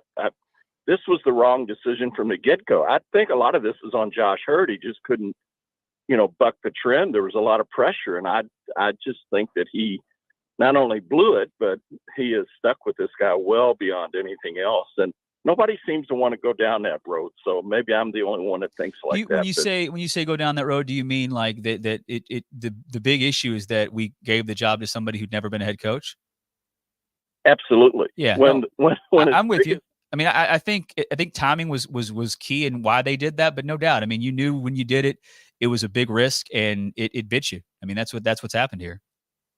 Well, and I have to tell you, we just lost not 2 years, but about 5 years of the last 2 years. It's going to take us another 2 years for a coach to put us back on time. Players aren't in the portals waiting to come here.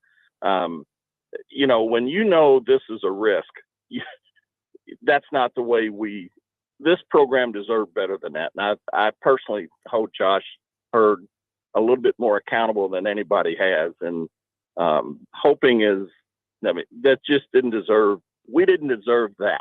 And I've been a U of L fan since Peck Hickman put us on the map. So this goes back a long way. But I am so over this team. I don't hate the team or anything. I'm glad they're playing better. But like yourself, I just want people to realize that how good would we be playing if the other players that hadn't been taken out of the lineup for different reasons were still playing? How come people that aren't playing very much are now playing? Do they have a better motivation and respect for the opportunity? Because Kenny, all he did was talk about he loved these players. And he's like, I don't want you to love the players. I want them to respect you. You know, what do you say there? You're never a boss until you fire somebody. Do any of these guys really fear for their job? And it's, you know, in terms of respect. I'm at the top of the hour, Mike. I got to say, I agree with everything you said. It's rare that a caller calls in, and I mean, I kind of let you roll there because I mean, you were saying a lot of the things that I feel. I mean, and we can reset this. I know we got to get to the top of the hour here, but yeah, I mean, Kenny loves on the players, and that's fine. But I think in that role, the high level college basketball coach coaching college kids, I think the love comes after. I think the love comes, you know, when you've gone through the experiences together, because there's going to be times where you can't love on them. They got to have a comfortable fear that they'll lose minutes and that you're going to be on their ass if they don't play hard. And that hasn't worked out here. But yeah, good stuff there, Mike. Don't be a stranger. Appreciate the phone call, and we can certainly reset that coming up here in the 5 o'clock hour. And Jim Harbaugh, maybe I'm late to this, but there's now been official confirmation that he's interviewing for NFL jobs, which I guess we saw the signs. All right, 5 o'clock hours next right here on Sports Talk 790.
SportsTalk790.com studios.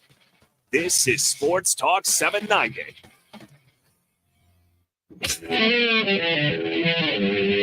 It's time for Coffee and Company, fueled by Thornton's on Sports Talk 790. Now here's Nick Coffey.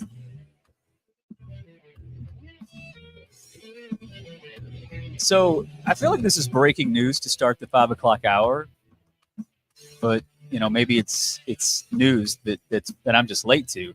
But the Los Angeles Chargers have confirmed that they have completed an interview with Jim Harbaugh to be their next head coach, which I think I don't remember this being a thing before, but now in the NFL, they will post and let everybody know who they're interviewing, which real transparency there, which you don't see you don't see that a lot in pro sports that I'm aware of. At least, maybe it's new. In college, you certainly don't see that, right? Like imagine U of L or UK sending out a press release letting people know that they've interviewed somebody. It's just, there's a lot of secrecy, but it's for good reason. I mean, think about this. Like if you are applying for a job when you already have a job, you don't want your employer, you don't want people to know that, right? Because what if you don't get it? So anyways, just Harbaugh is pursuing NFL jobs because there's no scenario he's doing this to get a raise. He has a humongous contract that has been waiting for him to sign, and he's yet to sign it. So, I think this would tell you that the reports were true, that he has interest in going back to the NFL. Now, maybe he will, maybe he'll decide that the NFL teams that are pursuing him, that are considering him, and heck, to be honest with you, there may be NFL teams that interview him and they don't want to hire him, right? An interview doesn't mean that you have the job, but that'd be, again, right now in college football, you've got Bama retiring, which led to Kalen DeBoer leaving. Is it DeBoer? I feel like every time I say his name, I say it differently and I say it incorrectly. It's DeBoer. DeBoer, not DeBoer. Think of like a boar, like an animal. So Kalen DeBoer, of course, is now leaving Washington to go to Alabama. And that has led to a ton of Alabama players. Maybe they can't enter the portal yet because of the window. Actually, you may, again, it's so new that I don't know do you have a window of time briefly when a new coach, when there's a coaching change? If so, that would make sense. If not, either way, you can announce that you're going to transfer and just wait to do it in the spring. So Washington's got players available because their coach left. Alabama's got players available because their coach left. And if Michigan loses Harbaugh, the post-spring portal is going to be crazy. And there'll be coaches that are thinking to themselves, damn, I didn't leave enough scholarships. I don't have enough scholarships to go out and get some of these players, which means you're going to have some tough conversations, right? You're going to have to tell, certain guys, see you later. And I'm sure you don't want to do that, but hey, your job's to win. And it may sound harsh, it may sound cruel, but like that's already probably happened for years in a different way. But yeah, it's going to be crazy if Harbaugh leaves. And think about this.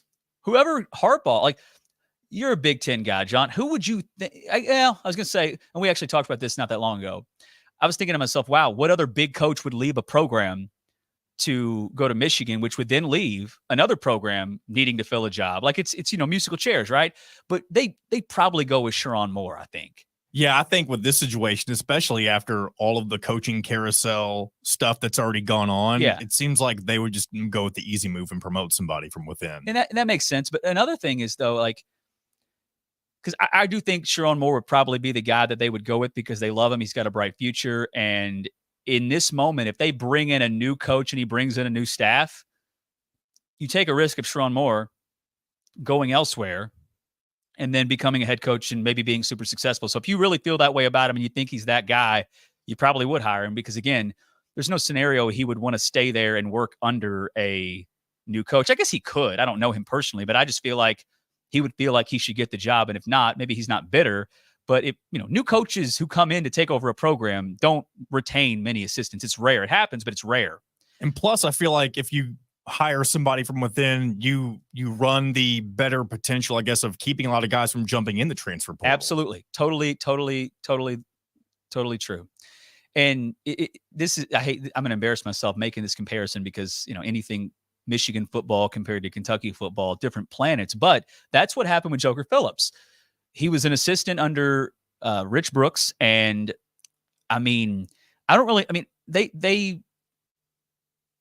I'm trying to think, like, all the things that Joker did as an assistant to get buzz as an assistant, as a guy who, coach in waiting or whatever. That was buzz for Kentucky back then, but I don't feel like it would be the same thing now because, again, under Mark Stoops, they're a completely different program in a good way, right? I don't think they're what they think they are, but nonetheless, like, they've entered a new world with Mark Stoops as far as just, they used to have many losing seasons. That doesn't happen anymore. So with that said, they did that. They gave the job to Joker Phillips as coach in waiting when Brooks steps down because he had the option to go be an OC at, I think maybe Notre Dame or somewhere like that. And that put him in a spot to where, hey, let's go ahead and make this guy coach in waiting. And that way, we know who's next and we don't have to worry about him going and being an OC elsewhere and then becoming their head coach or getting another job. And we'll sit here thinking, hey, we had that guy in house and we let him walk. So, but also if you're Michigan, this goes back to the conversation we actually wrapped up the 4:00 hour having with one of our callers. If you're Michigan, could you give the job to somebody who's never been a head coach before? I mean, Ohio State did it with Ryan Day. It's true. And it's a little bit different in that situation and this one if they give it to Moore, because those are guys that, yes, they've not been a head coach, and that's a different role. Like, he's going to have to be, they're going to be, it's not just, hey, you're doing the same thing. No, you're the head coach, but you're already there. Like, when you hired Kenny as the first-time head coach at Louisville, he'd never had any head coaching experience at any level. And, he wasn't in college basketball for a couple of years, and he wasn't already here, right? Like, it wasn't as if you did it because players were going to leave if you didn't do it. And you're right about that. I would imagine a lot of Michigan's roster, if Harbaugh goes to the NFL, will be very public and probably, be direct in going to the administration, letting them know, whoever that is, it's the AD. I'm not sure, but just know, like, hey, this needs to be our head coach. And I know there are people thinking, well, they shouldn't be able to decide it. And you're right. But at the end of the day, like, that matters. I mean, that's something it's not the overall factor, but it at least is somewhat of a factor. So anyways, it is Coffee and Company, 5:00 hour here on Sports Talk 790. Appreciate you guys hanging out with us on Martin Luther King Jr. Day. We've got about 50 minutes left here, and we've got some football going on. This has been a long weekend of sports because a lot of folks had a long weekend, right? They aren't working today because of MLK Day, but we've had basketball on all day, college basketball, NBA, and then, of course, we've got 2 more playoff games today as one. Have you seen an updated score? How are we looking? It's 14-0 Bills. So another score for the home team. Are we in the second quarter?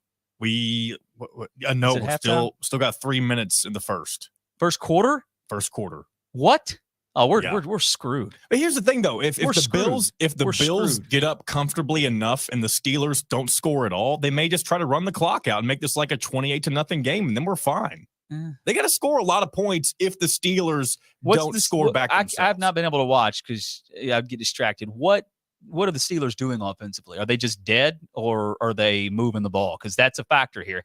Let me just give you this. The current, because you can do live betting. For those who don't know, John and I decided to take the under here. Did you get 39.5? I got 38.5. Okay. I got 39.5. And I also parlayed that with the Tampa Bay Buccaneers +3 tonight. And currently, now that we've got 14 points in the fourth quarter from the Bills, take a guess at what the current total is. Like, if you're going to bet it live. I'm going to say 40-something. 47 and 43. Wow. Okay. So they're expecting points. So honestly, I'm not going to touch it live, but I think the obvious play would be would be under 47.5, because think about how many points have to be scored for that to happen. I think they're of the belief that the Bills are going to keep putting it on, which they may, but you're right. The Steelers have to score too. The current spread is -24.5. So that tells me and I could be wrong here. I'm just trying to look at the live odds without actually seeing any of the play. That tells me that they think the Steelers must not be doing anything. Like sometimes 34 yards right now. Yeah. Their offense is being what their offense has been all year. So, we're not dead yet, but like, the more the Bills score, the more I'm going to be worried because, especially if it's early, like if it's 28-0 at halftime, we might be in trouble or something. Exactly. Yeah, give me some field goals or something. So anyways, it's been a busy weekend of sports. And today is another day of just really nonstop. And that's the way I like it. Now, we have reacted to a lot from the weekend, as you could expect on a Monday. And the other NFL playoff action, we talked about the frozen game that was in fact very frozen and very cold. And there's plenty of social media content, whether it be pictures, videos, that really puts in perspective how cold it was. You could see the snotty frozen stash of one Andy Reid. And it wouldn't, it wouldn't have looked like snot if it didn't have like a green tint to it. Like, it's one thing if it's just frozen because, it's cold outside, but like he must have had a runny nose, and it was gross. It was gross. And then of course the water bottle where you just remove it from the fridge at the stadium, and then within like seconds it's completely frozen. Like that's crazy. And yet they played football in it, and the Miami Dolphins really continue to be better under Mike McDaniel, but I don't know if they're going to break through. They kind of, I don't know if they fell apart this year, but man, it felt like they never beat anybody that mattered. They won big at times, but as far as beating a really good team, I don't know if they did it this year. And then the Texans, they're never going to get a whole lot of love because they're the Texans. I think they are still the newest team in the NFL, and their new quarterback, Stroud, is phenomenal. And I don't remember the last time a rookie quarterback has done this. Now I'm going to have to look it up, because a rookie quarterback in the playoffs that's not just there because, he walked into a really good situation, because that's happened before. The early success of Russell Wilson was that their team was built everywhere but quarterback. He just needed to come in and not screw it up, and he did a pretty good job at that. And he was drafted later, right? Stroud was the second pick in the draft, and he's got this Texans team who was god-awful last year, which is why they were the second pick in the draft. And now they are, they just got a playoff win. So I'm not a Texans fan. In fact, I hope they don't take over our division, because I'm a Colts fan, but it's hard not to be super impressed with the Texans. And then the Cowboys getting killed. Dak completely appearing to be way, way, way rattled. Just, you could tell everything out there when it comes to the noise about the playoffs and the Cowboys just not being able to win when they get there. You can tell that has consumed him. And then when you got to that moment, man, he was bad. He wasn't the only one. The defense for Dallas was great all year, and they were awful against the Packers. And there's all kinds of like quotes that are being pulled from different Dak Prescott interviews and media availabilities that really do paint the picture, right? He thinks about it all the time. Like, he knows the rap out there about the Cowboys in the playoffs, him in the playoffs, and he knows they're a good team. So, like, it's not like they can't beat the freaking Packers at home, but they got killed. And Mike McCarthy and Dak, if they had any other owner, I would say that it would be like a for sure thing that those two were done, but Jerry likes having a guy like McCarthy that he can kind of control and won't push back on anything. And then with Dak, I don't know the contract situation, but if you're a Dallas fan, I think you can look at the situation and say both things here are true. He's a good quarterback, but it has run its course, and he's not going to be the guy that can get you over the hump here. And when I say over the hump, winning in the postseason. And then the other games from the weekend, what else was there? Let me see here. The Lions. That was last night. It was more recent, and I felt like we were all Lions fans last night. I know some people probably hate the Lions, like if you're a fan of a team in their division, and they've never really done anything to where like you feel like you want to root for them. But just knowing how jacked they were to be in the postseason, and to know that they had a good chance of breaking that streak, the longest streak in the NFL without a playoff win, was snapped last night. And it was just, it humbled me a little bit as a fan, because I've never had a team give me that, meaning like that many years of just being bad. So despite Louisville basketball being, where they are right now, it is nice to know that, like, even if we go through this for a couple more years, whether it be Kenny or somebody else, and it just takes time, even if, I don't believe that's the situation, but if that were to play out, it would suck. We'd be miserable. But like, we still got it better than most. Our team has at least given us some really, really great moments over the years. The Lions have sucked for nearly 40 years. And now they don't. They're good, and they actually won a playoff game, and I find myself pulling for them. I don't have a dog in the fight when it comes to the playoffs this year, but consider me a Lions fan. And, of course, the Ravens, too. I guess I do have a dog in the fight, because when it comes to Lamar and the Ravens, he has silenced not all of his critics. That's never going to happen, because he's such a star in the league. And he's such a big name that no matter what, those roundtable shows with Skip Bayless, Shannon Sharp, Stephen A., like all those guys, they're always going to talk about Lamar, and one person's always going to take a different side, right? And be devil's advocate and maybe not praise Lamar, maybe criticize him. And that's just how it works now. That's just where Lamar is. Nobody's like impressed with what he like. Nobody's surprised when Lamar's great anymore. But for him to go through the contract situation that he did, and I don't think he handled it perfectly, but there was a lot of folks out. I mean, you started to wonder, well, that MVP for Lamar trophy, that MVP for Lamar Jackson, the MVP trophy for Lamar Jackson, I can't speak today.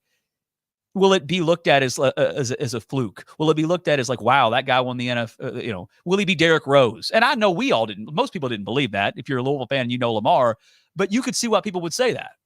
And when I say Derrick Rose won the MVP and, never really did much after that. And he will be, in my opinion, Derrick Rose is going to go down as the only NBA MVP to never make the Hall of Fame. So it was a rough couple years for Lamar with injuries, the way he handled the contract. And what does he do this year when he's healthy and he has his contract? He's an MVP winner again. I mean, it hasn't happened yet. I mean, they haven't announced it, but hard to imagine anybody else will get the MVP other than Lamar.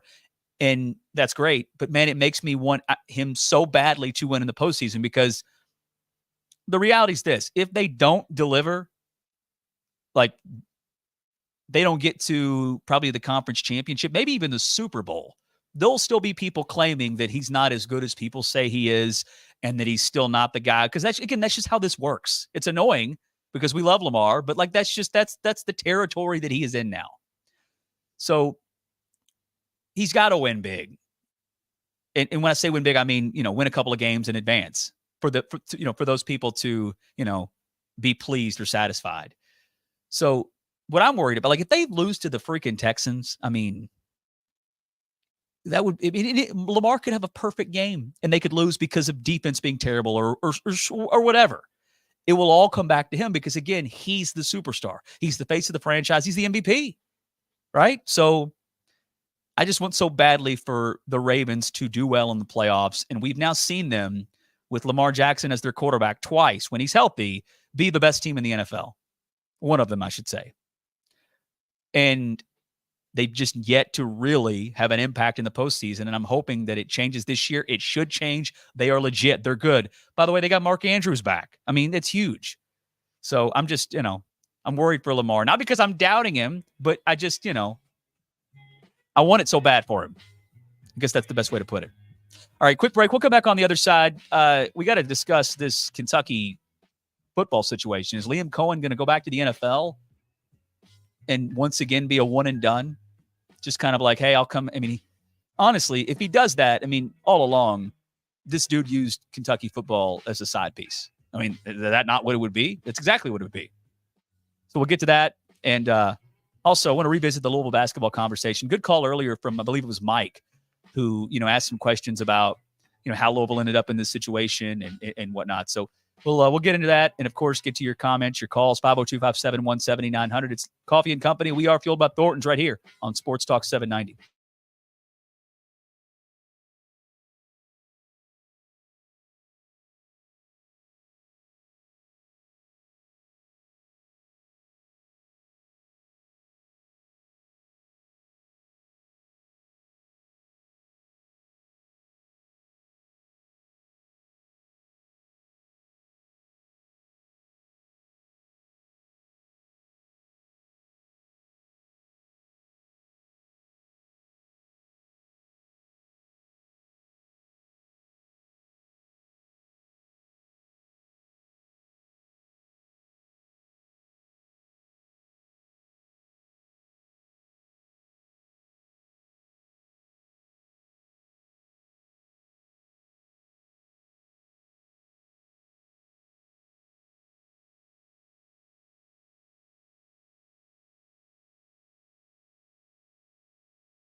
What makes a winner?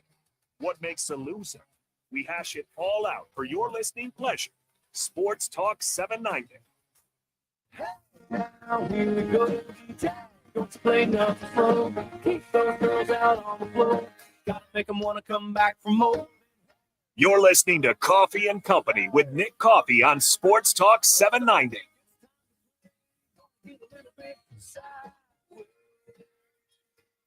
All right, so you guys have heard about the Louisville Men's Clinic for years now. They've been around for over 10 years here in the Louisville area. They're not they're not in this business that they're in, just to pop up and probably not stick around in business because they weren't doing things the right way. They're legit, and they have helped many people in the area here when it comes to erectile dysfunction, testosterone levels being low, Peyronie's disease, and they've made a great they have a great reputation. And again, you guys already know that, but what I want to tell you is my experience with the Louisville Men's Clinic. So, this is something that I never even considered until all of a sudden the light bulb went off for me, and I thought, you know what, like maybe this is something I should get checked out. So I'm 35.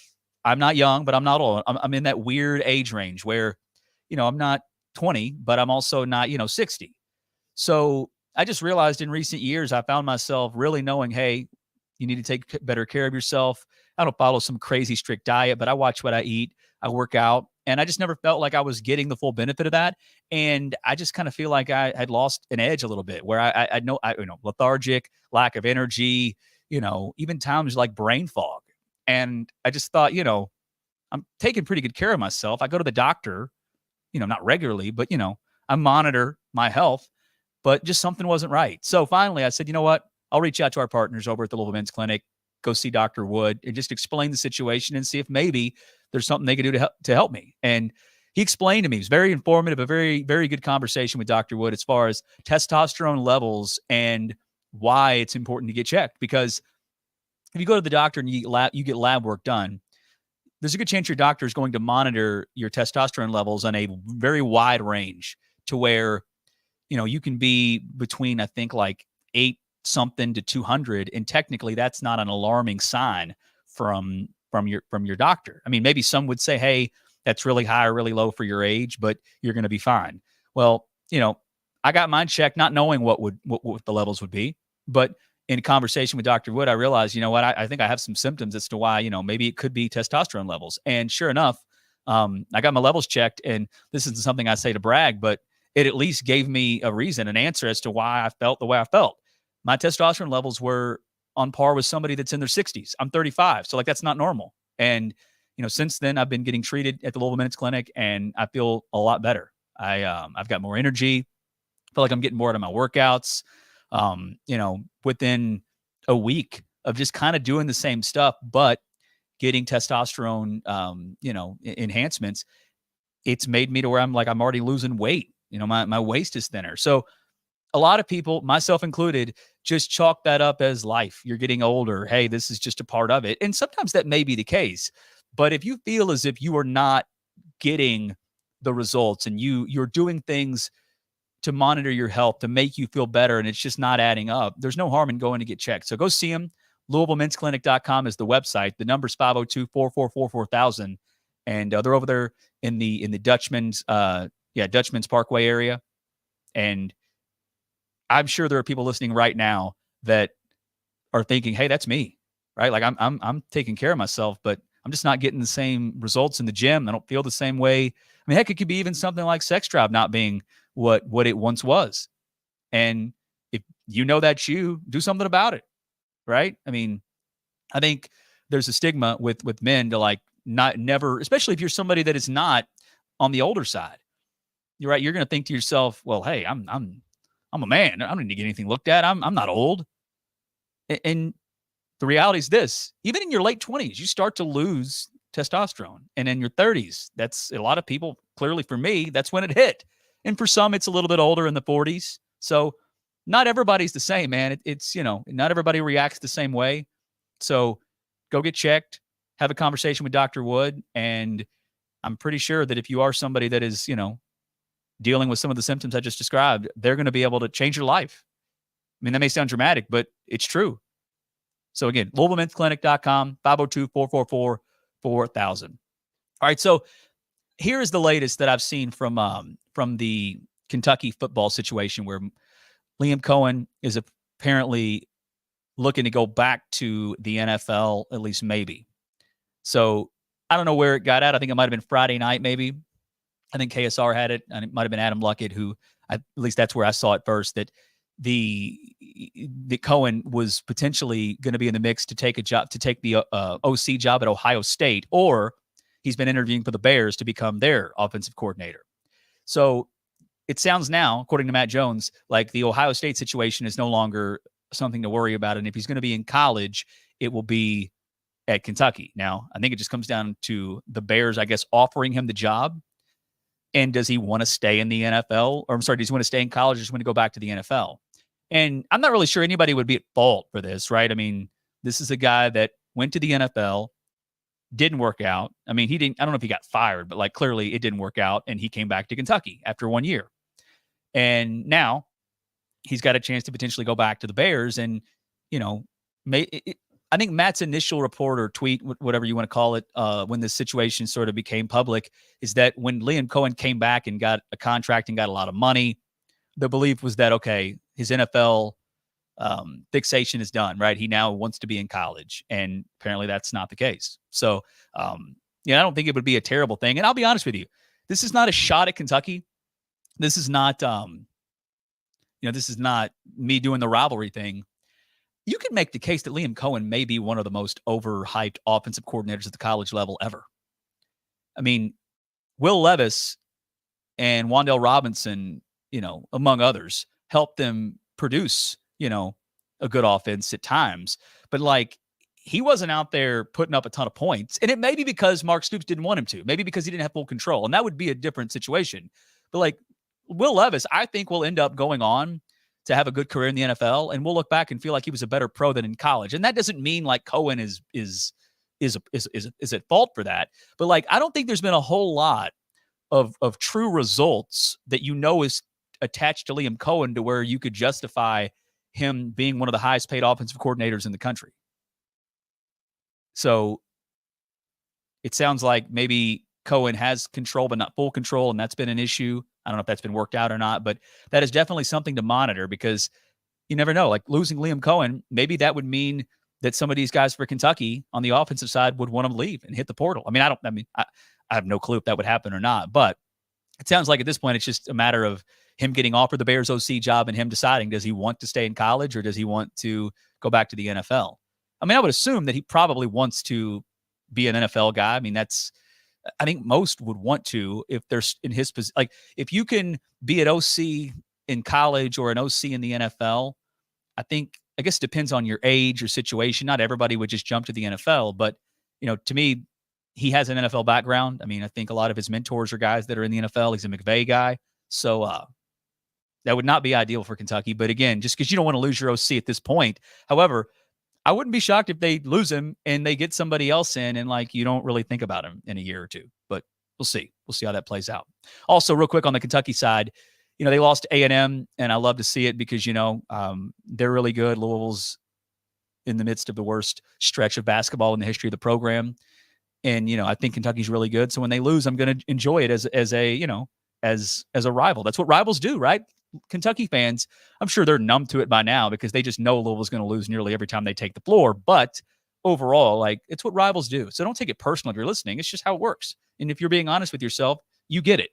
So it was nice to see them lose, but I don't feel any differently about them. In fact, the way they got it, they got it to overtime was impressive as hell.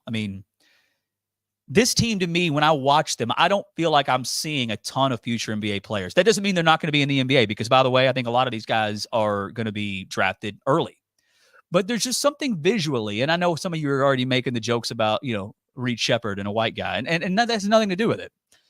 It just, to me, it doesn't seem as if they just have dudes that physically and athletically are going to overwhelm opponents. And Calipari's best teams usually would do that. This team for Kentucky they have talent and they've got athleticism and they clearly are fast. I don't think anybody can run with them.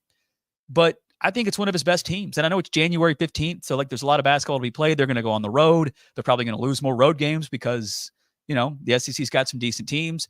But those losses will impact your seed, and it'll give you another example of, hey, we're good, but we can be beat. But at the end of the day, I talked about this a couple weeks ago. Calipari doesn't play a lot of road games in the non-conference because he doesn't need to. When he's thinking about getting his team ready for the tournament, what scenario would Kentucky be a road team in an NCAA tournament game? Maybe when and I think this did happen when they played St. Peter's. I think that game was is that Cleveland maybe? I don't know where it was, but there were Kentucky fans that traveled, but there were 3 other fan bases there in that pod. And of course, when St. Peter's has got them on the ropes, everybody's pulling for St. Peter's. So, that's a rare situation though. You should be able to play St. Peter's when you're a 2 seed and have everybody in the stands be a St. Peter's fan and you still win. So nonetheless, when they slip up and lose on the road, it'll be, a shot to their resume potentially depending on who it's to, but they'll be in a neutral site game in the postseason. And we all know it's more often not neutral because more often than not, they have more fans there. So, they'll lose and I'll enjoy it. But I still think this is one of Cal's best teams he's had. And the difference is that they've got really good guard play. And it's not just because of how good one or two. They have 4 guards that are all really, really good. And these freshmen, they make mistakes like freshmen at times, but they don't play like freshmen overall. Mentally, emotionally, they don't have body language like freshmen. They don't, Reed Shepherd just dropped the ball. And what did he do the next play down? He got fouled on 3 and made all 3 free throws. I don't know if it was the exact same play next time, but these guys against Carolina, a veteran team with Caleb, what's his name? Not Caleb Love, but the guard for Carolina that came back for RJ Davis, one of the best players in the country. But those guys weren't worried about him. They played their game and they were better than them. So Rob Dillingham, the fact that they're looking like this game, it's looking like this game's getting away from them. Rob Dillingham comes down. What's he make? 3 3-pointers in a row. These guys don't play like freshmen. Now they'll have freshman moments here and there, and I'm sure they've already had them, or maybe they had a bad game or made a mistake and it had nothing to do with being a freshman. It's just basketball. But yeah, this Kentucky team continues to prove to me that they're a lot different than most Calipari teams that looked like competitors. Contenders, I should say, like national title contenders. I don't know if I'd pick them. I wouldn't pick them to win the whole thing right now, but overall, this is once again going to be a year where if Calipari does not deliver in the postseason, there's going to be no excuse for it. Upsets can happen, but if you somehow don't make the second weekend, which I don't think will happen, but if it does, that would be, I don't even know what the reaction would be from Kentucky fans because they can't demand he be fired. He wouldn't be fired. He's going to decide when he doesn't want to be the coach there again. And again, if you go, if Calipari has a great year this year, like they're having right now, but yet they lose in the tournament in the second round, and there's, noise out there about moving on from him, and fans want it to happen, who would you go hire? Because maybe you'd have a guy that could maybe, and I don't want to act like there's some narrative out there that Cal can't win in the tournament, but Kentucky, it's not just, hey, we should be in Kentucky. Anything, I feel like more often than not, if Kentucky's not in the second weekend, they feel like they had a bad year. Maybe not an awful year, maybe not a year where the coach needs to go, but they did not come close to who they think they are if they didn't make it out of the round of 32. And I doubt that happens to them this year, but if it does, it'll be interesting to see because I think they're going to end up with a really good seed and they're going to be talked about as a real contender. Which, by the way, now that I'm thinking about it, John, who would you pick right now if you had to place a futures bet on a national championship, what you've seen in college basketball? I would go UConn. Who would you go with? I was going to say UConn. You have Dan Hurley, who's bouncing, or he's not bouncing back, but trying to continue the momentum from last year, and they still look like a great team. And I haven't looked at today's AP poll. Are they back to being number one? Yeah, they're right number now? 1. Yeah, and they haven't. No other team has shown me that they're good enough to beat UConn, at least in a Final Four scenario. Yeah, and if I'm just going to base it off of what I've seen in like what we know about, like if I'm going to, well, I was going to try to assess it without even thinking about what happened in last year's tournament, but it's kind of impossible to do that because one of the reasons I love UConn is because a lot of those guys, at least some of those guys, are back from that championship team. But Purdue, when I watch Purdue play, yeah, they've got a couple of head scratching losses, and that's just kind of what they do, right? They win big games, but their losses are to Nebraska and Northwestern. Their 2 losses are outside the top 50 when it comes to the KenPom, which is crazy to think about. But when I watch them play and they're on, I feel like, yeah, this team, they're the best team in the country. But I can't just ignore that they lost to a 16 seed with a team last year that was arguably better, depending on who you talk to. So right now, the top 10 in the KenPom is Houston, Arizona, Purdue, Auburn, North Carolina, Alabama, Connecticut, Tennessee, Wisconsin, and Duke. I think the KenPom's drunk, and I love KenPom. I reference it every day, not only for, some information for the show. I use it when I bet. And I think what's happened is the portal may have broken KenPom because those aren't the top 10 teams. Alabama's 11-5, and they are sitting at number 6 in the country. I mean, how? Right? I mean, their losses are all to good to decent teams. But, I mean, that makes no sense. Wisconsin's having a good year, but are they the 9th best team in the country? I doubt it. By the way, Kentucky is in the KenPom at number 19, which it's got to be because of their loss to Wilmington. That's the only thing I can think of. And Louisville, by the way, they are now sitting at number 193, which, hey, isn't great, but they were in the mid 200s for a while. So they're up in the net in the KenPom, which again doesn't change anything big picture, but it's another sign that they're at least playing better than they had, which you can determine if that's worth anything to you. I've laid out my thoughts on it. All right, last break. We'll come back on the other side, put the finishing touches on this this Martin Luther King Jr. Day edition of Coffee and Company on Sports Talk 790.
with Matt Jones. Tomorrow at 10 on Sports Talk 790.